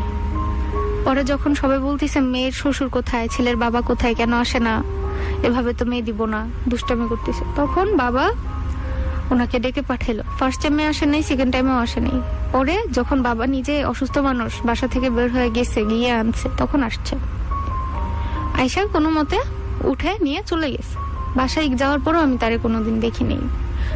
আমি সবসময় চাইতাম একটা ইজি পার্সন, একটা শ্বশুর হবে আমার বাবার মতো, আমার ফ্রেন্ডের মতো, কিন্তু সে কেমন, তার সাথে কথা বলার সাহসী কোনোদিন করিনি। তো জোবায়েরকে বলতেছে আমরা তো বিয়ে দেইনি, তুমি একা গিয়ে বিয়ে করছো, আমাদেরকে দেখাইছো, তুমি তো ছবি দেখাইছো খালি বিয়ে ঠিক করে। তখন আমি বুঝতে পারছিলাম যে এই বিয়েতে তারাও রাজি ছিল না, হ্যাপি ছিল না। ছেলের খাতিরে যখন জোবায়ের ফোনটা ধরায় দিত কথা বলার জন্য, তখন কথা বলছে, কিন্তু রাজি তারাও ছিল না ঢাকার একটা মেয়ে জোবায়ের বিয়ে করুক। তারা গ্রামে চাচ্ছিল যে নিজেদের আত্মীয়ের মধ্যে বিয়ে দিবে। তো যেহেতু এটা হয়নি, তারাও মেনে নিছিল যে ছেলে যেখানে পছন্দ করে সেখানে করুক, হ্যাপি থাকলে তো দোষ নেই। কিন্তু পরে আমি জানলাম যে ওর পরিবার রাজি ছিল না। তো ওই দিনকার মতো এরপরে আমি যখন ঢাকায় চলে আসছি, সে ঝগড়ার পরে আবার গেলাম। তো ওই যাত্রা ওইখানে ঢাকায় থেকে যাওয়ার পর ওইখানে তারপরও আমি বেশি দিন থাকতে পারি নাই। পরে আবারও ঝগড়া করা শুরু হয়ে গেল, লাইক তখন আর কি কন্টিনিউয়াসলি ঝগড়া, 15 দিনে 10 বার করে ঝগড়া হচ্ছে, এমন কন্টিনিউয়াসলি ঝগড়া। গিয়ে আমি 7 দিন থাকতে পারি না, এখানে এসে 3 মাস 4 মাস, ঢাকায় এসে বাবার বাসায় 3 মাস 4 মাস থাকি, আর ওখানে গিয়ে 7টা দিন আমি সার্ভাইভ করতে পারি না। তো ওখানে গেলাম, আবার ঝগড়া করলো, পাঠায় দিল, চলে আসলাম।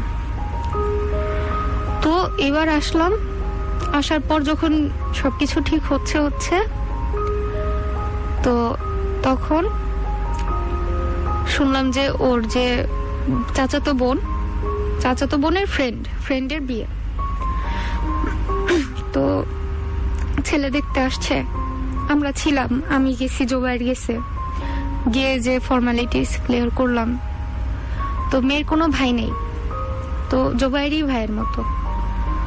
তো আমরা ওই দিনের মতো দায়িত্ব কমপ্লিট করে ওই দিনই মেয়ের কাবিনটা হয়ে গেছে, চলে আসলাম। পরে যেদিন বিয়ে, আমার যেদিন বার্থডে সেদিনই আর কি ওই মেয়েটার বিয়ে। তো আমি চাচ্ছিলাম আমার লাইফের একটা বার্থডেতেও আমি আমার প্যারেন্টসকে পাইনি। লাইক আমার যেদিন বার্থডে সেদিন আমাদেরই ফ্যামিলি সার্কেলে খুবই রেসপেক্টিভ একজন পার্সন, ওনার মৃত্যুবার্ষিকী। তো বাবা মা সবসময় ওনার জিয়ারত করতে যায়, দোয়া পাঠ করতে যায়। তো এসে রাতের বেলা আর কি কেকটা কাটা হয়, ওই দিনই ব্যাক করে, কিন্তু সারাটা দিন থাকে না, রাতে কেক কাটা হয় 1-1:30 বাজে। তো ততক্ষণে তো জন্মদিন পারই হয়ে যায়। তো ওইবার দেখলাম যে বাবা করোনার কারণে গাড়ি বন্ধ, তাই বাবা যায়নি মমিচিন। তো আমি ভাবছি এইবার সুযোগ, ফার্স্ট, জন্মের পর ফার্স্ট। তো চাইছিলাম পরিবারের সাথে আমি থাকবো। তারপরও যখন শুনলাম জোবায়ের বলছে যেতে হবে, তো আমি গেলাম। লাইক গায়ে হলুদের সময় জোবায়ের আমাকে বলছে যে ও গাজীপুর থেকে ডিরেক্টলি কাওলা চলে যাবে, আর আমাকে বলছে যে ওর আমার ননদের সাথে, যার ফ্রেন্ডের বিয়ে, মেয়েটার নাম হচ্ছে দীপা, তো দীপার সাথে তুমি চলে আসো। আমার তখন খটকা লাগলো, আমি ওই সময় প্রেগনেন্ট ছিলাম, যে আমি সেটা জোবায়ের জানে না। যে আমি কেন যাব, একা একটা মেয়ে কেন যাব, একা দুইটা মেয়ে, আমরা এত দূর পথ চিনি না, আর আমি নতুন বউ, নতুন বিয়ে হয়েছে, আমার হাজবেন্ড আমাকে না নিয়ে গেলে আমি কেন যাব, আমার পরিবারও সেটা ভালোভাবে দেখবে না। তখন আমি বললাম যে আমি যেতে পারবো না, যাব না। অনেক কথা হইলো, এক পর্যায়ে রাজি হইলাম, হ্যাঁ যাব। তো ও বলল যে তাহলে সিএনজি করে একা চলে আসো। তা আমি তো একা যাব না, ওর বোন ততক্ষণে চলে গেছে। পরে আমি ওকে বলছি, খবরটা দিছি যে আমি প্রেগনেন্ট, আমি একা আসতে পারবো না, তুমি এসে নিয়ে যাও। তখন ও আসলো কলা থেকে, এসে আমাকে নিয়ে গেল। তো ও আমার বাসায় উঠে নাই। তো ও বিয়েটা কমপ্লিট করেও আমাদের বাসায় উঠবে না, এটা এতদিন আমি আর আমার হাজবেন্ডই জানতাম, কেউ জানতো না। কিন্তু যেদিন আসছি সেদিন তো আমার সাথে আমার ননদটা ছিল। সেদিন যদি ও আমার বাসায় না উঠতো, ননদটা যদি বাসার নিচ থেকে চলে যায়, সবাই জেনে যাবে, মান সম্মানটা কোথায় থাকবে। আর মেয়েটাকে এইভাবে খালি বিদায় করা যায় না। বলছি জোবাইর চলো বাসায় চলো, যাবে না সে বাসায়, সে গাজীপুর চলে যাবে, আমাদের বাসায় উঠবে না। ও বোঝার চেষ্টাই করে নাই যে ওর সাথে যে মেয়েটা আছে আমার ননদ, আমি ওর জন্য বলতেছি। তারপরে কি হইলো, সিএনজিতেই ঝগড়া করে বাসায় আসলাম। ওকে আমি বাসায় উঠাইছি যে আজকে তুমি আমার বাবা মার সাথে কথা বলে আমার তালাক দিয়ে যাবা, আমার আর সম্ভব না। এই পর্যায়ে ঝগড়াটা চলে গেছিল, কারণ ও আমাকে সিএনজিতে ধাপ করে একটা গালি দিয়ে বসছে আমার ননদের সামনে, সেটা কখনো আমি চাই না। তো ননদকে আর উঠাইনি, ননদ ওই দিক থেকেই চলে গেছে বাসায়, আমরা বাসায় উঠে পড়ছি। তো ও রইল, আব্বু আম্মুর সাথে ও তাও কথা বলে না, তারপরেও আবার ঝগড়া করে চলে গেল। তখন তো আমি রয়ে গেলাম বাসায়। তো ও আমাকে একবারও বলে নেই চলো টাঙ্গাইল দিয়ে আসি তোমারে, এমন একটা পরিস্থিতিতেও।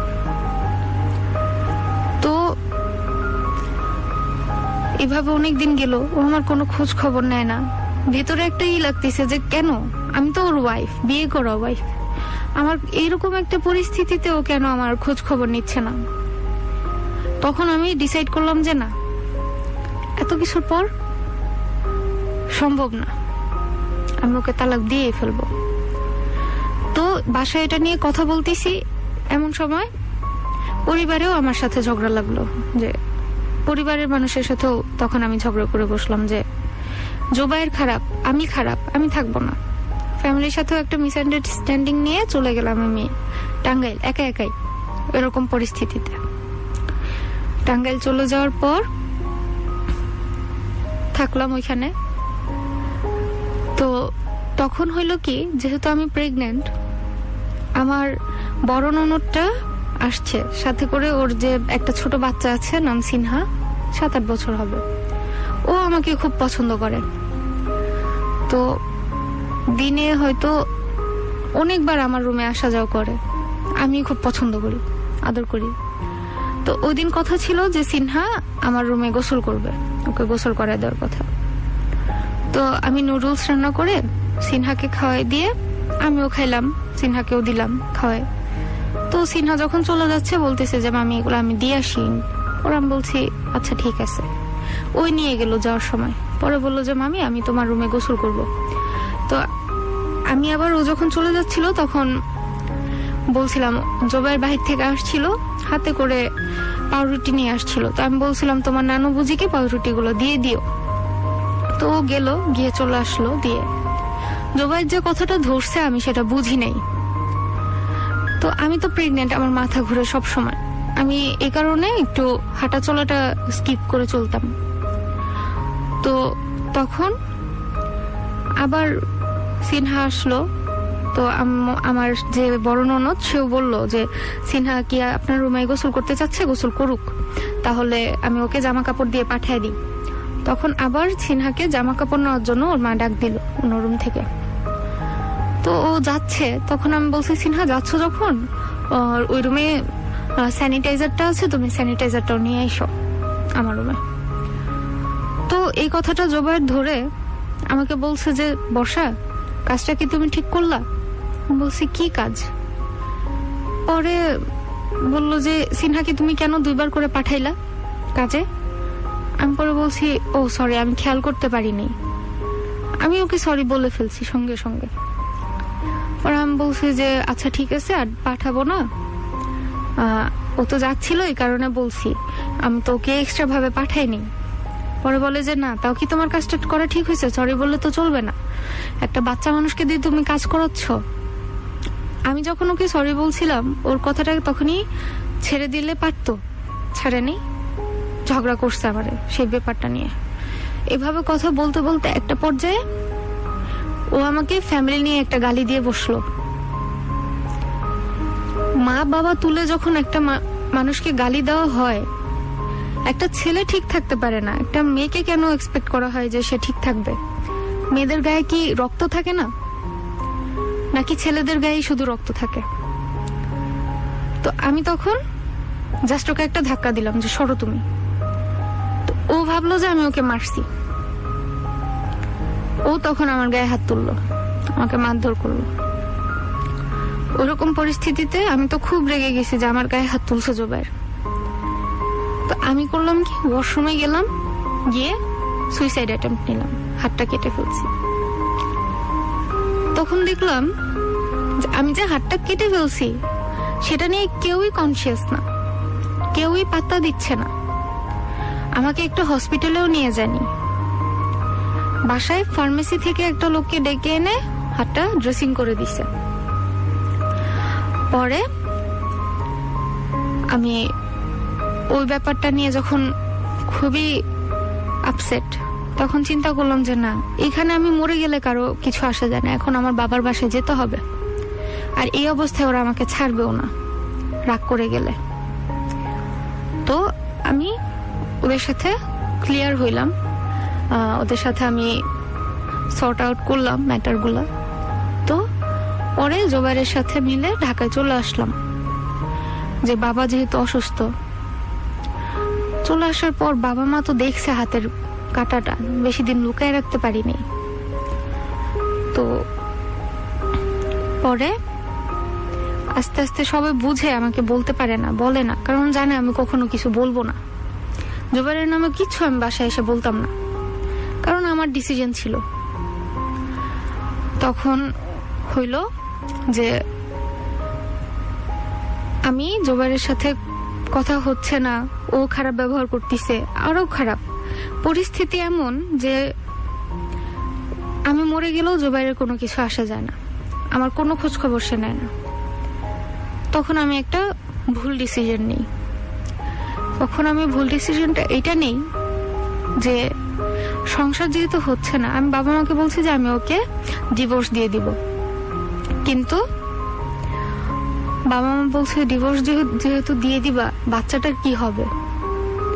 এটা নিয়ে তুমি কি করবা? তুমি ওর লাইফটা কেন নষ্ট করবা?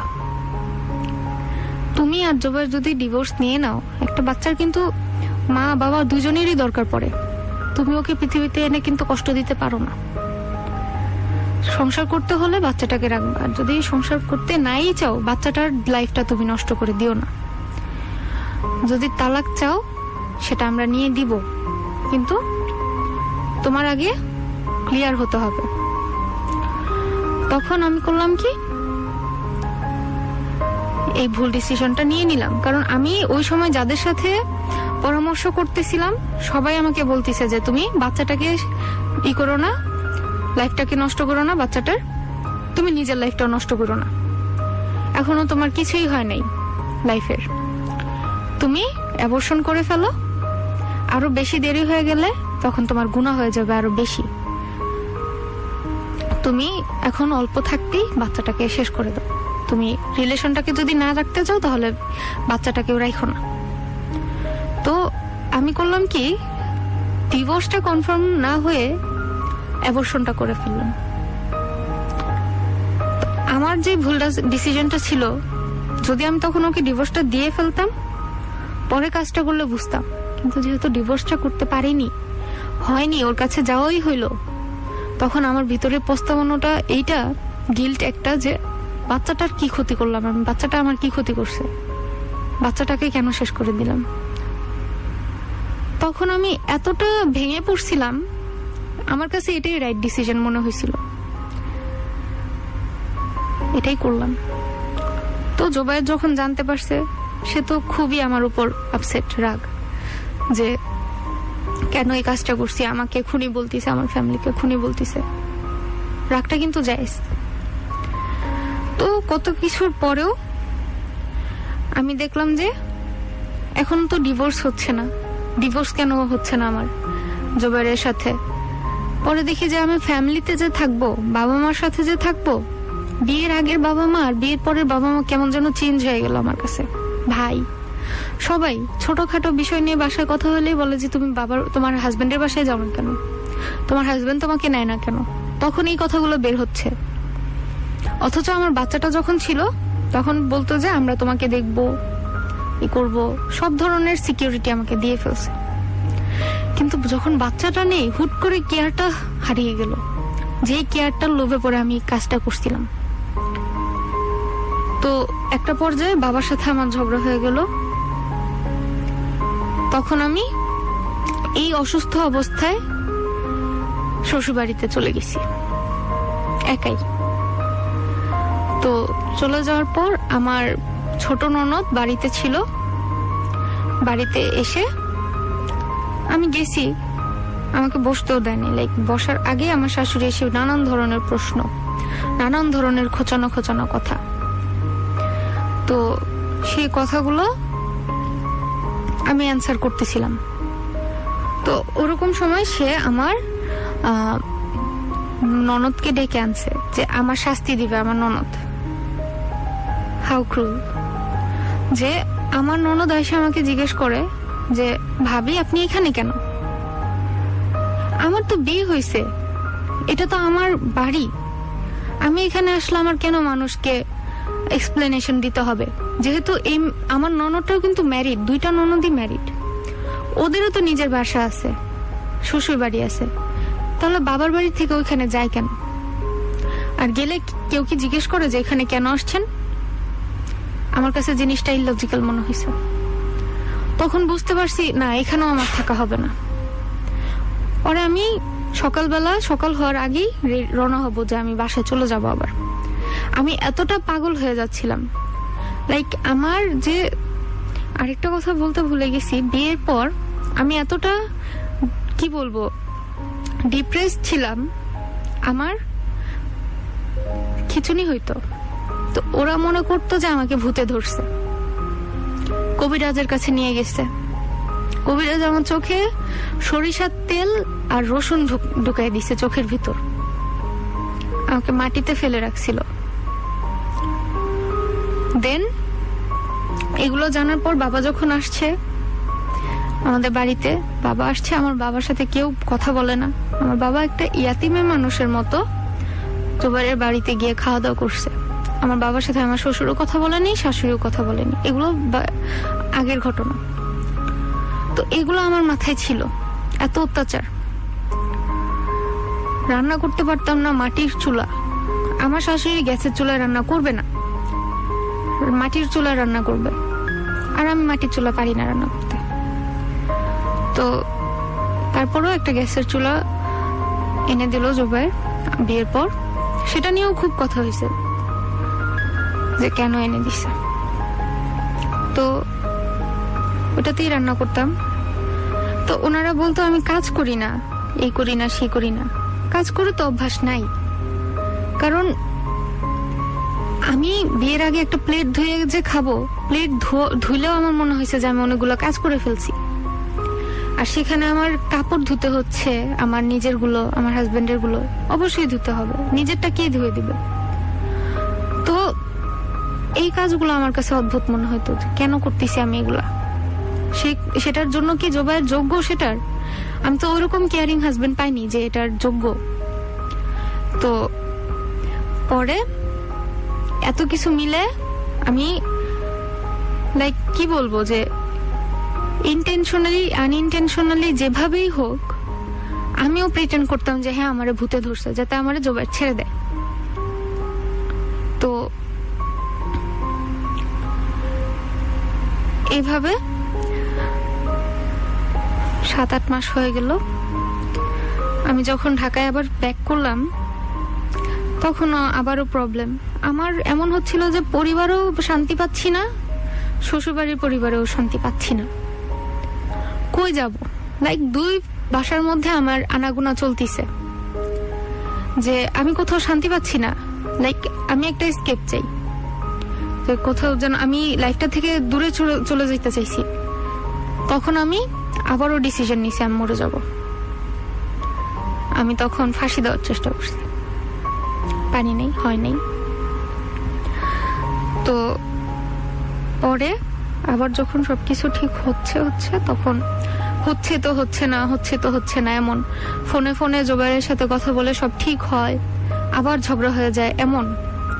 তো এর মধ্যে জানুয়ারির 25 তারিখ আমাকে যেহেতু জোবাইর দেখতে আসছিল, 24 তারিখ ফোন দিয়ে জোবাইর আমাকে বলতিছে যে বর্ষা সবকিছু বাদ দাও, আমাদের দেখার তো 1 বছর হয়ে গেছে, চলো তুমি চলে আসো, আমরা দেখি লাইফটাকে স্টার্ট করি এই বছর। তো আমি সেই একদিনের নোটিসে চলে গেছি জোবাইরের কাছে। আবার আমার ভিতরে এটা ছিল যে কোনোভাবে আমি সংসারটাকে ঠিক করি, লাইফটাকে ঠিক করি। ডেসপারেট হয়ে গেছিলাম। লাইক আমার যে মেন্টাল হেলথ ভালো ছিল না, মেন্টাল হেলথের জন্য আমি ডক্টর দেখাইছি। আমার বাবা আমাকে ল্যাবেটে যে ডক্টর মোহিত কামাল তার কাছে নিয়ে গেছিল। সেও বলছে যে ভিতরে কোনো গভীর কষ্ট থাকলেই মানুষ নিজেকে অন্য কেউ মনে করে। হ্যাঁ, সেটাই ছিল। সবকিছু আমি কাউকে বলতে পারিনি, কারণ আমার লাইফে যা চলতেছিল, একটা অ্যাডাল্ট মহিলা মানুষ যারা সংসার করছে 8-9 বছর, তাদের সাথেও যদি হুট করে এমনটা হয়ে যায়, তারাও কিন্তু হিমশিম খেয়ে যায় জিনিসটা হ্যান্ডেল করতে। আর আমার বিয়ের প্রথম নতুন একটা লাইফ, এই 10টা মাস 1 বছরও পূরণ হয় নাই। এই সময় সবার লাইফটা, সে যত বড় ভিখারিই হোক, যত বড় খারাপই হোক, গুন্ডাই হোক আর মাস্তানি হোক, তার লাইফটাও সুন্দর থাকে। আমি কি এমন গুনাহ করে ফেলছি যে আমার এই সময়টাতেই আমি এত কিছু ফেস করে ফেললাম, এটা মেনে নিতে পারতেছিলাম না। তখন গেলাম ভিতরে একটা মাইন্ডসেট নিয়ে গেলাম যে এখন আমি নিজেকে প্রুফ করব। এতদিন বলছে কাজ করি না, এই পারি না, সে পারি না, ভুল করি, বেয়াদব, এই সে যত কিছু বলছে সব আমি ঠিক করার চেষ্টা করব। ট্রাইও করছি। গিয়ে যেদিন গেছি, আমাকে কিন্তু জোবাইর নিতে আসেনি। 24 তারিখে বলছে, আমি 25 তারিখ সকালে উঠে বাবা মাকে না জানে চলে যাব যখন, তখন বলছি যে বাবা আমি চলে যাচ্ছি। বাবা আমার মুখের দিকে তাকায় ছিল, বলছে মা তোমার যে মেডিসিনের কোর্সটা কমপ্লিট করে যাও, ডক্টর তো বলছে তোমাকে রাগাইতে না, তোমাকে তো অবজার্ভ করতে বলছে কোন কথায় তুমি রাগ করতেছো, তুমি তোমার রিয়েক্টটা কিভাবে হচ্ছে, কোন বিষয় নিয়ে, সেগুলো তোমাকে দেখতে বলছে পরিবারকে। তো আমি এই যে আন্ডার অবজারভেশন থাকার সত্ত্বেও সেটা ফুলফিল হওয়ার আগেই আমি চলে গেছি ওর কাছে, সবকিছু বাদ দিয়ে, হেলথের কথা চিন্তা করিনি। তো চলে যাওয়ার পর ওইখানে প্রথম দিন গিয়ে, আমি তো এমনিও অসুস্থ, কিছুদিন আগেই আমার এত একটা অ্যাক্সিডেন্ট হইলো। তো ওইখানে গিয়ে কাজকর্ম করতেছি, যাওয়ার পরের দিনই আমি সবকিছু গুছিয়ে নেওয়ার ট্রাই করছি। তো আমার শ্বশুর তখন গ্রামে মূলার করছিল, ক্ষেত করছিল। তো ওদের তো এগুলোর কোনো প্রয়োজনই পড়ে না, তারপরও করছে শখ যেহেতু। তো আমি গেলাম যে তুলে দিই। আমার শ্বশুর আমাকে বলছিল যে এতগুলা মূলা তুলতে, মনে হয় 1 মনের মতো মূলা তুলছি আমি, আমার অ্যালার্জি। তো ওই মূলা তুলে আমার শরীর হাত পা দেখি যে একদম ফুলে যাচ্ছিল। জোবাইর তখন বাড়িতে নেই, ও যখন বাড়িতে আসছে তখন বলছি যে জিজ্ঞেস করছে হাত পায়ের এই অবস্থা কেন, মুখের এই অবস্থা কেন, চোখ ফুলে আছে কেন। বলছে আমি তো মূলা তুলছিলাম আজকে, এই কারণে এরকম হয়েছে। মূলা তুলে ধুইছি, ধুয়ে তারপরে ওগুলা রাখছি গুছায়।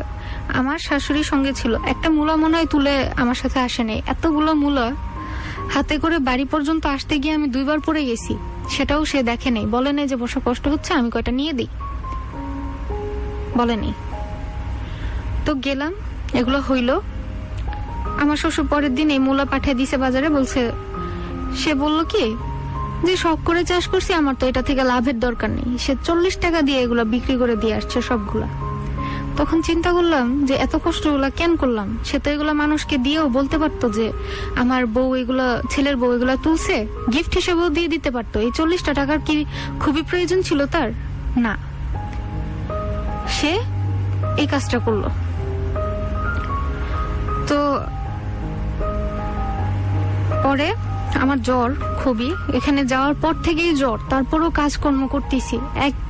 আর গ্রামে কেমন, ঢাকায় যে ফ্যাসিলিটিস গুলো আছে, আমরা 7টা কাজ একবারে করতে পারবো, কিন্তু গ্রামে একটা কাজ 7 বারে করতে হয়, এরকম। তো এভাবে কষ্ট করে করে করতে হয়। করলাম, ট্রাই করলাম। জবাই যে একদমই খারাপ তাও না, হাড়ি পাতিল ধুইতে পারতেছি না, তো একদিন জবাই ধুয়ে দিছে, বলে। পরে আমি বলছি, আমার শাশুড়ি বুঝতে পারছে যে হাড়ি পাতিল গুলো জবাই ধুয়ে ফেলবে, তো আমাকে বলছে যাওয়ার সময় যে বর্ষা দেখো আমার ছেলে যেন এগুলা না ধোয়। আমি বলছি আচ্ছা আম্মা, ধুয়ে দিব। আর আমার তো হাড়ি পাতিল, গ্রামের হাড়ি পাতিল আপনি চিন্তাও করতে পারবেন না, তো আমি ওগুলো ধুইতে গেছি, পারতেছি না। তো জবাই বলে যে আচ্ছা আমি একটা তোমাকে দেখাই দিই, পরে তুমি ওইভাবে করো। তো ওইভাবে করতে করতে সবগুলোই ধুয়ে ফেলছে। তো আমি বলতেছি আল্লাহ, আম্মা এসে আমাকে বকবে, তুমি এগুলো কেন ধুইছো? তো বাড়িতে 2টা ননদ ছিল ছোট ছোট, চৈতি আর কণিকা, ওদেরকে বলছে যে এই চৈতি, এগুলা কে ধুইছে বলো তো? ওরা বললো যে ভাবি ধুইছে। আমি বলে আমি তো এগুলো ধুই নাই। বলে যে না তুমিই ধুইছো। এরকম জবাই ভালোবাসতে চাইছে, কিন্তু বিভিন্ন ক্ষেত্রে যখন ও দেখছে যে পরিবার আর আমার মধ্যে চুজ করতে হচ্ছে, ও ওর পরিবারের অন্যায়গুলো মেনে নিয়ে আমাকে সবসময় ডাম্প করে দিত। তখন এই ভালোবাসাগুলো আমার কাছে কোনো ম্যাটার করতো না। এত যখন ভালোবাসো, পরিবারের অন্যায়গুলোর প্রতি তুমি কেন স্ট্যান্ড নাও না আমার জন্য? কারণ যখন আমি ফার্স্ট সুইসাইড অ্যাটেম্প্ট নিয়েছিলাম, তখন ওর বোনেরা আমাকে কি বলছে যে আমি তো জানি এগুলা কেন করতেছে, ঢাকায় বাসা নিয়ে থাকার জন্য, যাতে আমার বাবা মাকে দেখতে না হয়, ও নিজের বাপ মাকে দেখতে চায়। এই কথাটা কি বলা ওদের ঠিক হয়েছিল? সেটা নিয়েও জোবাইর স্ট্যান্ড নেয় নেই, কিচ্ছু বলেনি। কিন্তু পরে আমি যখন জানতে পারছি যে জোবাইর জব নেই, বিয়ের পরই ওর যে দুলাভাই যেটা বলছে যে ওর গ্রামে বিয়ে করা উচিত, ওরা যেটা মনে করছিল, তখন ওর দুলাভাই যখন দেখলো যে ঢাকায় বিয়ে করে ফেলছে, ওর পরিবারও হ্যাপি না, তখন ও করলো কি, জোবাইরকে জব থেকে বের করে দিল। জোবাইরও জানতো না যে ওর জবটা নেই বিয়ের পরে। তো ও ওই সময় কিছু বলে নাই, আমাকে বলেই নেই ওর যে জব নেই। আমি তো বুঝতে পারছি। বাসায় যখন আসতাম আমাকে জিজ্ঞেস করতো জোবাইর গাজীপুর যায় না কেন, ও জব করে না? আমি অ্যান্সার দিতে পারতাম না, কারণ আমার কাছে আমারও সেম কোশ্চেন, জোবাইর কি জব করে না? কারণ যেভাবে চলার কথা সেভাবে তো সে চলতিছে না, কেন বলে না আমাকে? আমিও ফ্যামিলি থেকে ট্যাকেল দেওয়ার চেষ্টা করতাম। সে যদি আগে আমাকে বলে রাখতো যে জবটা নেই, আমি কিন্তু কনফিউজ হয়ে যেতাম না। আমার সেই সুযোগটাই কিন্তু মানুষ কাজে লাগাইছে, যেহেতু আমি নিজেই জানি না আমার হাজবেন্ডের জব নেই। সেখানে ও যদি আমাকে বলে রাখতো, আমি ওইভাবেই ট্যাকেল দিতাম, কিন্তু ও আমাকে বলেনি। আমি তখন মানুষকে অ্যান্সারও করতে পারতাম না, ওর জন্য অনেক লজ্জায় পড়তে হয়েছে। তো সেই লজ্জাগুলো পেয়েও আমি ওকে বুঝাই নাই যে আমি ভালো নেই, খারাপ আছি, কাউকে বুঝতেও দিতাম না। কিন্তু মানুষ বুঝতো যে বিয়ের আগের বর্ষা আর বিয়ের পরের বর্ষার মধ্যে কতখানি পার্থক্য। মানুষ বলতো, মানুষের মুখ কিন্তু বন্ধ করা যায় না। সেগুলোও একটা ক্ষোভ জমতো জোবাইরের প্রতি আমার। এতগুলো ক্ষোভের পরেই গিয়ে আমি ডিসিশনটা নিয়েছিলাম বাচ্চাটাকে রাখবো না, ওর কাছ থেকে সরার জন্যই। কিন্তু আমার লাইফের সবচেয়ে ভুল সেটাই, কারণ আমার মা তার সন্তানকে বাঁচানোর জন্য জোবাইরের সন্তানটাকে মেরে ফেলছে। তখন আমার একটা জিনিসই খারাপ লাগছে যে আমার মা কিন্তু সন্তানের জন্যই একটা খুন করছে, আর আমি কেন আমার মা হয়ে আমি আমার সন্তানটাকে বাঁচাইতে পারিনি, নিজে কেন শেষ করে দিলাম। তখন আমি নিজেকেও মাইনে নিতে পারতেছিলাম না, নিজের প্রতিও একটা অনীহা চলে আসছিল, একটা ক্ষোভ চলে আসছিল। লাইফের প্রত্যেকের উপর থেকে মন উঠে যাচ্ছিল, নিজের উপর থেকেও। তখন আমি কি করব, লাইফটাকে একদম ছেড়েই দিছিলাম। তো যেহেতু আমি টিনেজ ছিলাম, একটা টিনেজ বয়সে মিসগাইড করা খুবই ইজি, আর ভুল ডিসিশন নেওয়া তার চাইতেও ইজি। একটা বার্গার অর্ডার করে খাওয়া যেমন, তার চাইতেও ইজি হচ্ছে যে একটা কি বলবো ভুল ডিসিশন নেওয়া এই এজটায়। কারণ এই এজটায় মানুষ সবকিছুকে অ্যাডভেঞ্চারাস ভাবে মনে করে। তো আমিও অ্যাডভেঞ্চার মনে করতেছিলাম লাইফটাকে। তো পরে জানুয়ারির 25 তারিখ যেহেতু আমি গেলাম, গিয়ে এত কিছু করলাম, 20 দিন আমি থাকতে পারিনি ওদের বাসায়, 1 মাসও থাকতে পারিনি। 21 ফেব্রুয়ারির দিন আমার যেহেতু জ্বর বললাম, আমার জ্বর তখন 105 ডিগ্রি এরকম। তো এই জ্বরের মধ্যে আমার শাশুড়িকে আমি এতগুলা কাজ করে দিছি, এত ঠান্ডা, কুয়াশা ভরা, টাঙ্গাইলে এত ঠান্ডা থাকে। আর জুবাইর যেহেতু পলিটিক্যাল ইন্টারেস্টেড আছে, তো ও পলিটিক্স খুব পছন্দ করে। তো ও করলো কি, ওদের বাসায় অনেক মেহমান আসা যাওয়া করে। তো রাতের বেলা একজনের নির্বাচন করতেছে, একজন আঙ্কেল, ওনারা সবাই আসলো। তো আমার শাশুড়ি করলো কি, সারাদিন দেখলাম ভালো, মেহমানগুলো আসলো দেখে সে শুয়ে পড়লো যে সে অসুস্থ। আমি বললাম যে আচ্ছা আম্মা, আমি হ্যান্ডেল করবো, আপনি একটু রেস্ট নেন। আমার যেহেতু শ্বাসকষ্ট, আমার বাসা থেকে আমার মা শীতকালে আমাকে গোসল করার সময় খুবই রেস্ট্রিকশনস দিয়ে দেয়, আর সেখানে আমি ভিজে ভিজে কাজ করতেছি, জিনিসপত্র ধুয়ে খাবারটা রেডি করে দিচ্ছি, একটা খাবার আসতেছে সেটা রেখে আবার আরেকটা রেডি করে দিচ্ছি, কেউ আমাকে একটু হেল্প করার মতো নাই। আমার কষ্ট দেখে ছোট ছোট বাচ্চা দুইটা যে বললাম ননদ, ওরা আমার সাথে হেল্প করতেছে এমন। তো ওই দিনকার কাজটাই আমার খুবই গায়ে লেগে গেছিল, যে কারণে আমার জ্বর। তো এরপরও আমি কন্টিনিউ করে গেছি সংসারের কাজ কর্ম। আমার মা যেভাবে করছে আমিও সেভাবে ট্রাই করছি। সবাই পারে, আমি কেন পারবো না? আগের মানুষের কি অসুস্থতা ছিল না? আগের মানুষ তো কত অসুস্থ থাকার পরেও বুঝতো না তারা অসুস্থ, তাও কাজ করতো। আচ্ছা, আমরা একেবারে অনুষ্ঠানের শেষ সময় চলে আসছি। হ্যাঁ, আমরা এখন এই মুহূর্তে তোমার পরিস্থিতি কি? মানে তোমার তো ডিভোর্স কি হয়েছে? না, আমার এখনো ডিভোর্স হয়নি। আচ্ছা, মানে এখন তোমরা দুজন আলাদা থাকছো? হ্যাঁ। তুমি তোমার পরিবারের কাছে চলে আসছো? হ্যাঁ। কতদিন ধরে আলাদা আছো?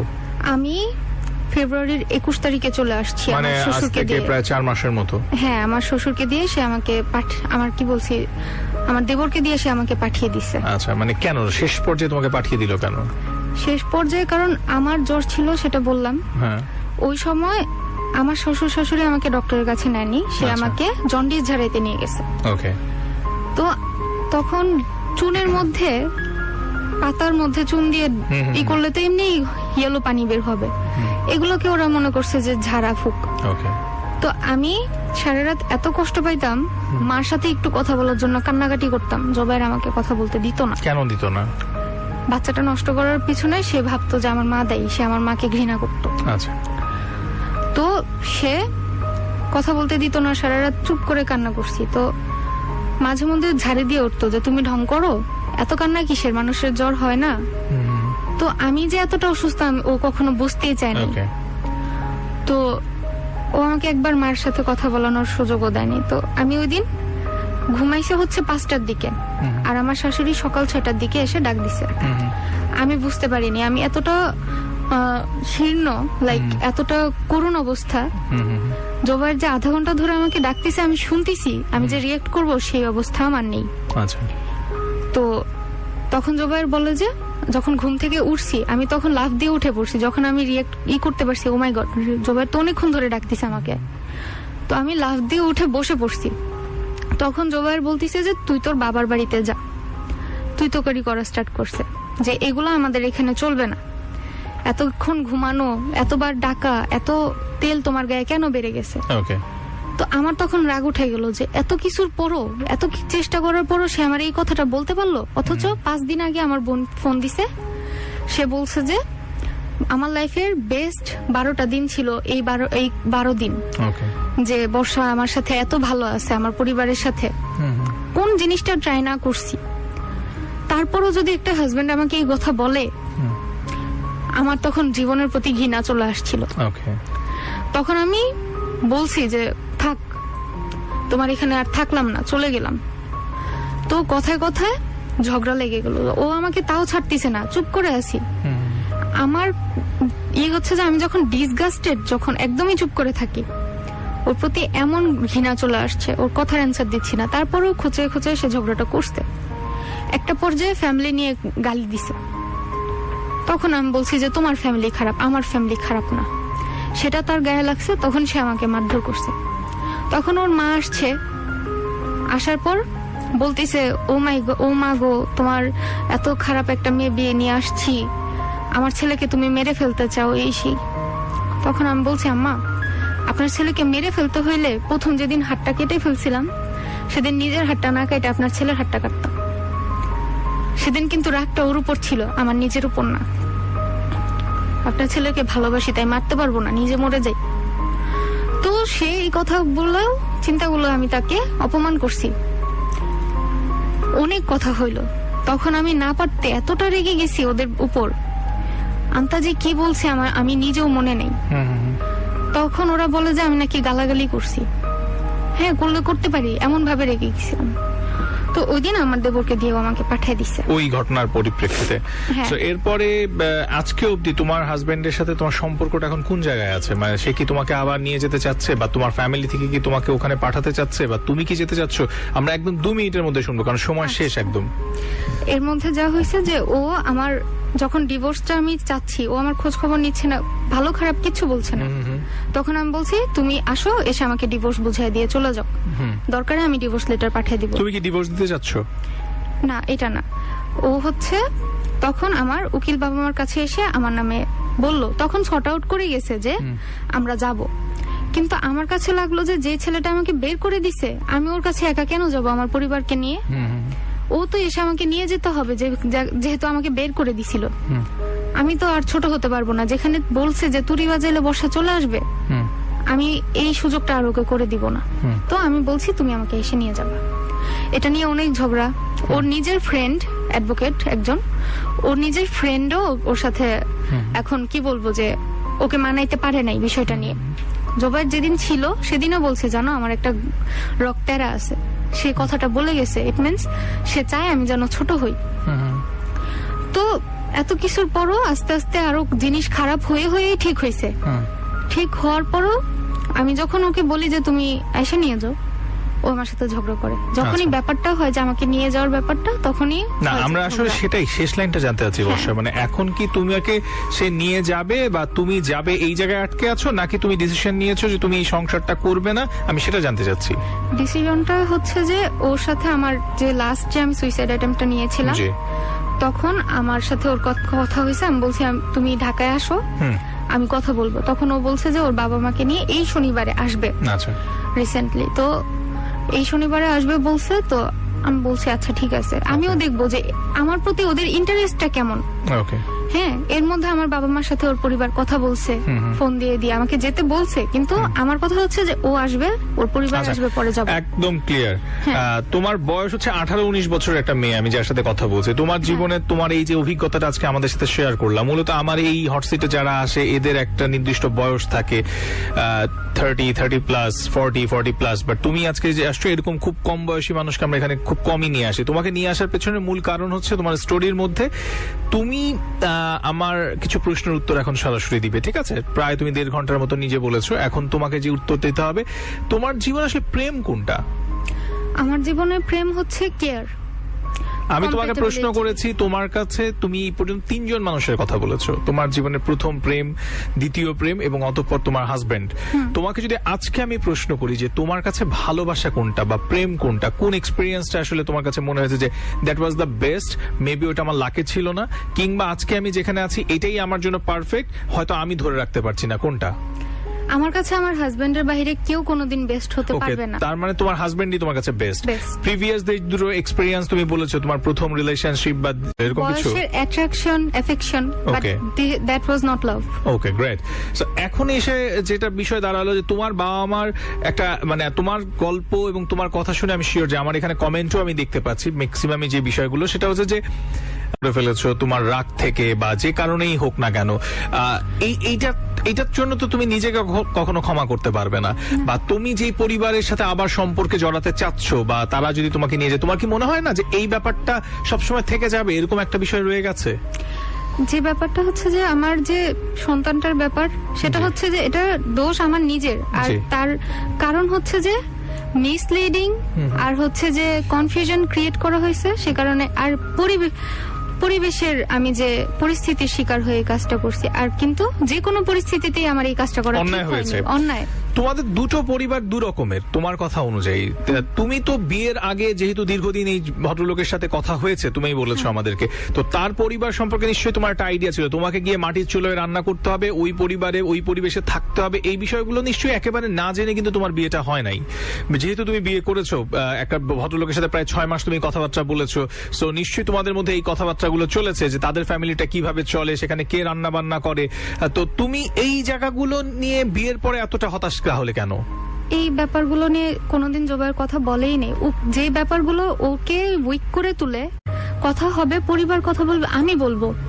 যদি আমি দেখি যে সেখানে আমি কিসের ভুকা ভাইয়া, আমার যেখানে সব ফ্যাসিলিটিস ছেড়ে আমি ওর কাছে চলে যাচ্ছি বারবার, এত কিছুর পরও ওর জব নেই, ওর আমার সাথে ভালো ব্যবহার করতেছে না, ওর পরিবারের সাথে আমার প্রবলেম, তারপরও যাদেরকে আমি চাই না তাদের কাছেও আমি চলে যাচ্ছি বারবার, কিসের ভুকা? ভালো বিহেভিয়ার, ভালোবাসার ভুকা আমি।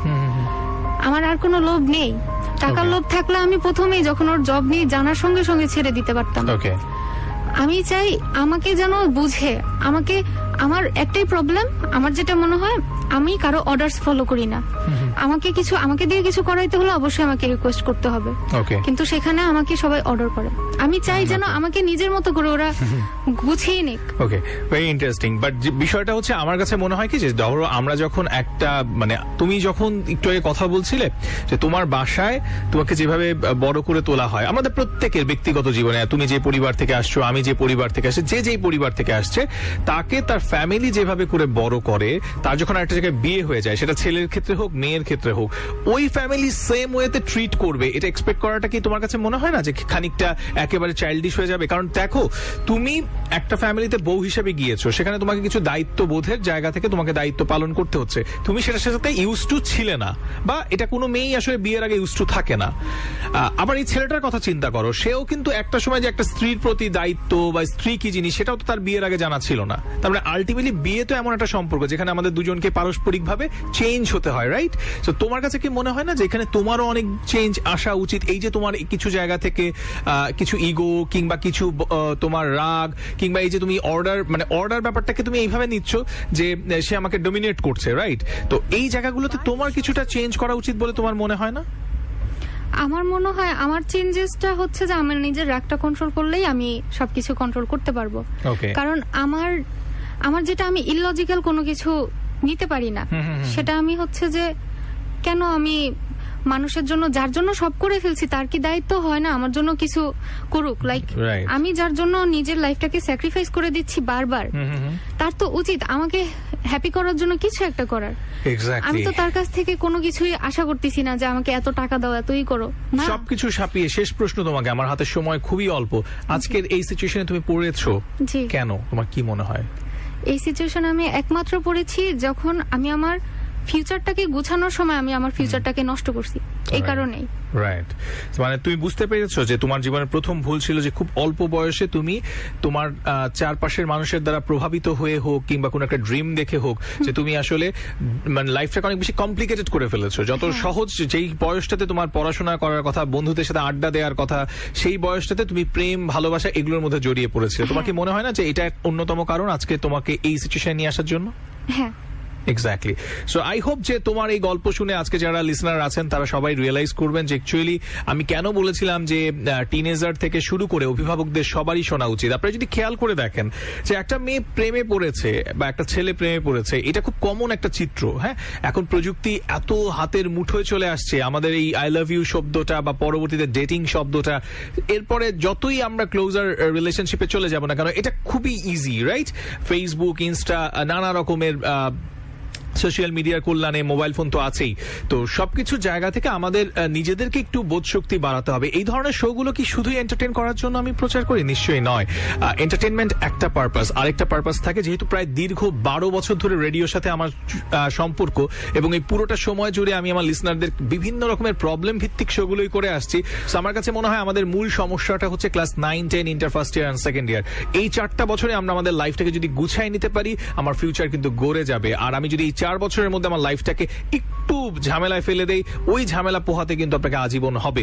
এবং এই বিষয়গুলো আমি সবসময় আপনাদেরকে এই জন্যই বলার চেষ্টা করি যে আপনার ঘরের যে ছেলে বা মেয়েটি আজকে প্রেমে পড়েছে বলে আপনি ভাবছেন বা সে পড়েছে, এই সিচুয়েশনে আপনার কি করা উচিত এটা কিন্তু আপনাকে ভাবতে হবে। আপনাকে বুঝতে হবে যে বিয়েই কি একমাত্র সলিউশন কিনা। আমি যদি একটা প্রশ্ন করি তাহলে আরেকটু ক্লিয়ার হবেন। বর্ষা, তোমার যে বর্তমান হাজবেন্ডের কথা তুমি বলেছো, তার এবং তোমার বয়সের গ্যাপ কত? আমার আর ওর বয়সের গ্যাপ, আমি ওর রিয়েল এজটা কখনো আমাকে জানানো হয়নি। ও লজ্জা পাবে সে কারণে আমি জিজ্ঞেসও করিনি, কারণ আমি বুঝি। কিন্তু ওর এজটা হচ্ছে 34+ আর আমার হচ্ছে 19। ওকে, সো আমার মনে হয় যে একটা বিষয় আপনারা যদি খেয়াল করেন যে এই যে এইজ গ্যাপের ব্যাপারটা বা ফ্যামিলি থেকে যে বিষয়গুলো আসলে হয় আর কি, যে আমার মেয়েকে আমি এমন একটা জায়গায় বিয়ে দিব যে আসলে একটা ছেলে যে অনেক বেশি পৃথিবীটাকে দেখেছে, যে ফ্যামিলি অনেক স্টাবলিশ, মানে অনেক কিছু আমরা আসলে টিপিক্যালি একটা মেয়ের বিয়ের ক্ষেত্রে আমার মনে হয় আমি আমার ফ্যামিলি সার্কেলস, রিলেটিভসদের দেখে আমার কাছে মনে হয়েছে যে অ্যাকচুয়ালি এইভাবেই চিন্তা করে।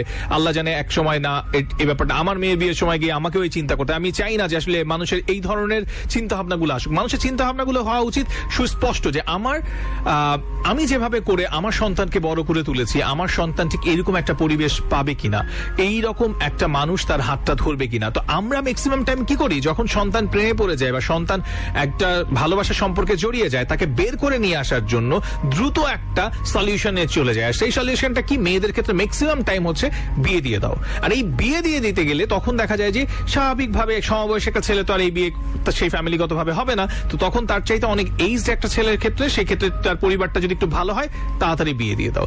এই যে বিয়ে দিয়ে দাও, দিয়ে দিলাম, এটা তো ওই একদিনের সলিউশন না। এরপরে আজীবন কে ভিকটিম হবে? ভিকটিম হবে বর্ষারা। এটাই হচ্ছে উত্তর। কারণ আপনি যদি সেই ফ্যামিলিটা সম্পর্কে খোঁজ না নেন, সেই এনভায়রনমেন্টটা সম্পর্কে না জানেন, সেই মানুষটা সম্পর্কে আপনি যদি না জানেন, সেই পরিবারটা সম্পর্কে আপনি যদি না জানেন, তাহলে এই অ্যারেঞ্জ বা পারিবারিক বিবাহ শব্দটা কেন? তাহলে তো ওই প্রেম করে বিয়েটাও আর এই পারিবারিক বিয়ের মধ্যে কোনো মানে আলাদা কিছু হলো না। যদি পারিবারিক ভাবে বিয়ে হয়, তাহলে ওই পরিবার সম্পর্কে জানা, ওই পরিবারের পরিবেশ সম্পর্কে জানা, আপনি আপনার সন্তানকে কোথায় বিয়ে দিতে চাচ্ছেন সেই সম্পর্কটা জানা ভীষণ জরুরি। তার মানে এখানে অভিভাবকদের একটা বিশাল দায়িত্ব আছে। আর সন্তানদের উদ্দেশ্যে তো আর বরাবরের মতো একই কথাই আমি বলবো যে প্লিজ প্লিজ অ্যান্ড প্লিজ, প্রত্যেকটা জিনিসের এক একটা সময় আছে। প্রত্যেকটা জিনিস আমরা ডিনার কখন করি? রাতে বেলা করি। ডিনার কিন্তু মর্নিং এ করি না। মর্নিং এ যেটা করি সেটা ব্রেকফাস্ট করি। ব্রেকফাস্টে আমরা কি খাই? ব্রেকফাস্টে আমরা খুব কম সংখ্যক মানুষই আছে খুব রিচ ফুড খাই, রাইট? সো রিচ ফুড খাওয়ার জন্য আমরা একটা অকেশনে ওয়েট করি, বিয়েতে যাব, জন্মদিনে যাব, পার্টিতে যাব। ঠিক প্রত্যেকটা জিনিসের যেরকম একটা নির্দিষ্ট টাইম আছে, প্রেম, ভালোবাসা, বিয়ে, শাদী, এই যে অনুভূতিগুলোরও একটা নির্দিষ্ট সময় আসতে হয়। সেই সময়টার জন্য আমাদের ওয়েট করা উচিত। আদারওয়াইজ আমাদেরকে কিন্তু খুব অল্প বয়সেই নিজেদের জীবনটাকে খুব কমপ্লিকেটেড করে ফেলতে হবে। লাইক আজকে আমার যে গেস্ট, ওর বয়স হবে 18 to 19। সো এই বয়সের একটা মেয়েকে আজকে লাভ স্টোরির মতো এরকম একটা ভারী শোতে এসে নিজের লাইফের কথা বলতে হচ্ছে। অনেক কষ্ট হচ্ছে ওর ভেতরে, আমি জানি কথাগুলো বলতে গিয়ে, বাট তাকে বলতে হচ্ছে বিকজ ও হালকা হতে চায়। ওর মনে হয় যে এই কথাগুলো আমি কোথাও বলতে চাই। তো এই জায়গাটা থেকে আমি বলবো যে তোমরা যারা স্টুডেন্ট, কেউ অলরেডি হয়তো এরকম কোন একটা সম্পর্কে জড়িয়ে গেছো, প্লিজ ফ্যামিলির সাথে শেয়ার করো, ফ্যামিলিকে ডিটেলস বলো। ফ্যামিলি যদি মনে করে যে সম্পর্কটাকে টিকিয়ে রাখা একান্তই সম্ভব নয়, তাহলে ফ্যামিলির সাথে আবারও বসো অ্যান্ড এমন কোন সলিউশনে চলে যায় না যেটা কুইক সলিউশন। কোন জিনিসের কুইক সলিউশন হয় না। প্রত্যেকটা জিনিস আমার মনে হয় সময়, যেই সময়টা দরকার একটা সলিউশন হওয়ার, সেই সময়টুকু তাকে দেওয়া উচিত। আমরা যখন চিন্তা করি না খুব ইজিয়েস্ট ওয়ে, এই ইজিয়েস্ট ওয়ে গুলো কিছু কিছু ক্ষেত্রে, জীবনের কিছু কিছু ক্ষেত্রে বোধহয় একটু ভয়ঙ্কর সমাধান হয়ে যায়। সেই সমাধানটা পরবর্তীতে সারা জীবন আমাদেরকে পস্তাতে হয়। So আমি আশা করবো আমার এই শো থেকে আজকে হয়তো আপনারা এই মেসেজটা ক্লিয়ার হয়ে গেছেন। এন্ড লাস্টে বর্ষাকে অনেক অনেক ধন্যবাদ এখানে আসার জন্য, কষ্ট করে আমাদের সাথে গল্পটা শেয়ার করার জন্য। আমরা মন থেকে চাই তোমার সমস্যাগুলো দূর হয়ে যাক। এন্ড অতীতে যা হয়ে গেছে হয়ে গেছে, ফিউচারটা একটু ভেবে ডিসিশন নাও। জীবনটা তোমার। সো যেহেতু জীবনটা তোমার, তুমি এখন আর ছোট নও, তুমি এখন বড় হয়ে গেছো। সো তোমাকে এখন নিজের ফিউচারটা ভাবতে হবে, ভবিষ্যৎটা দেখতে হবে।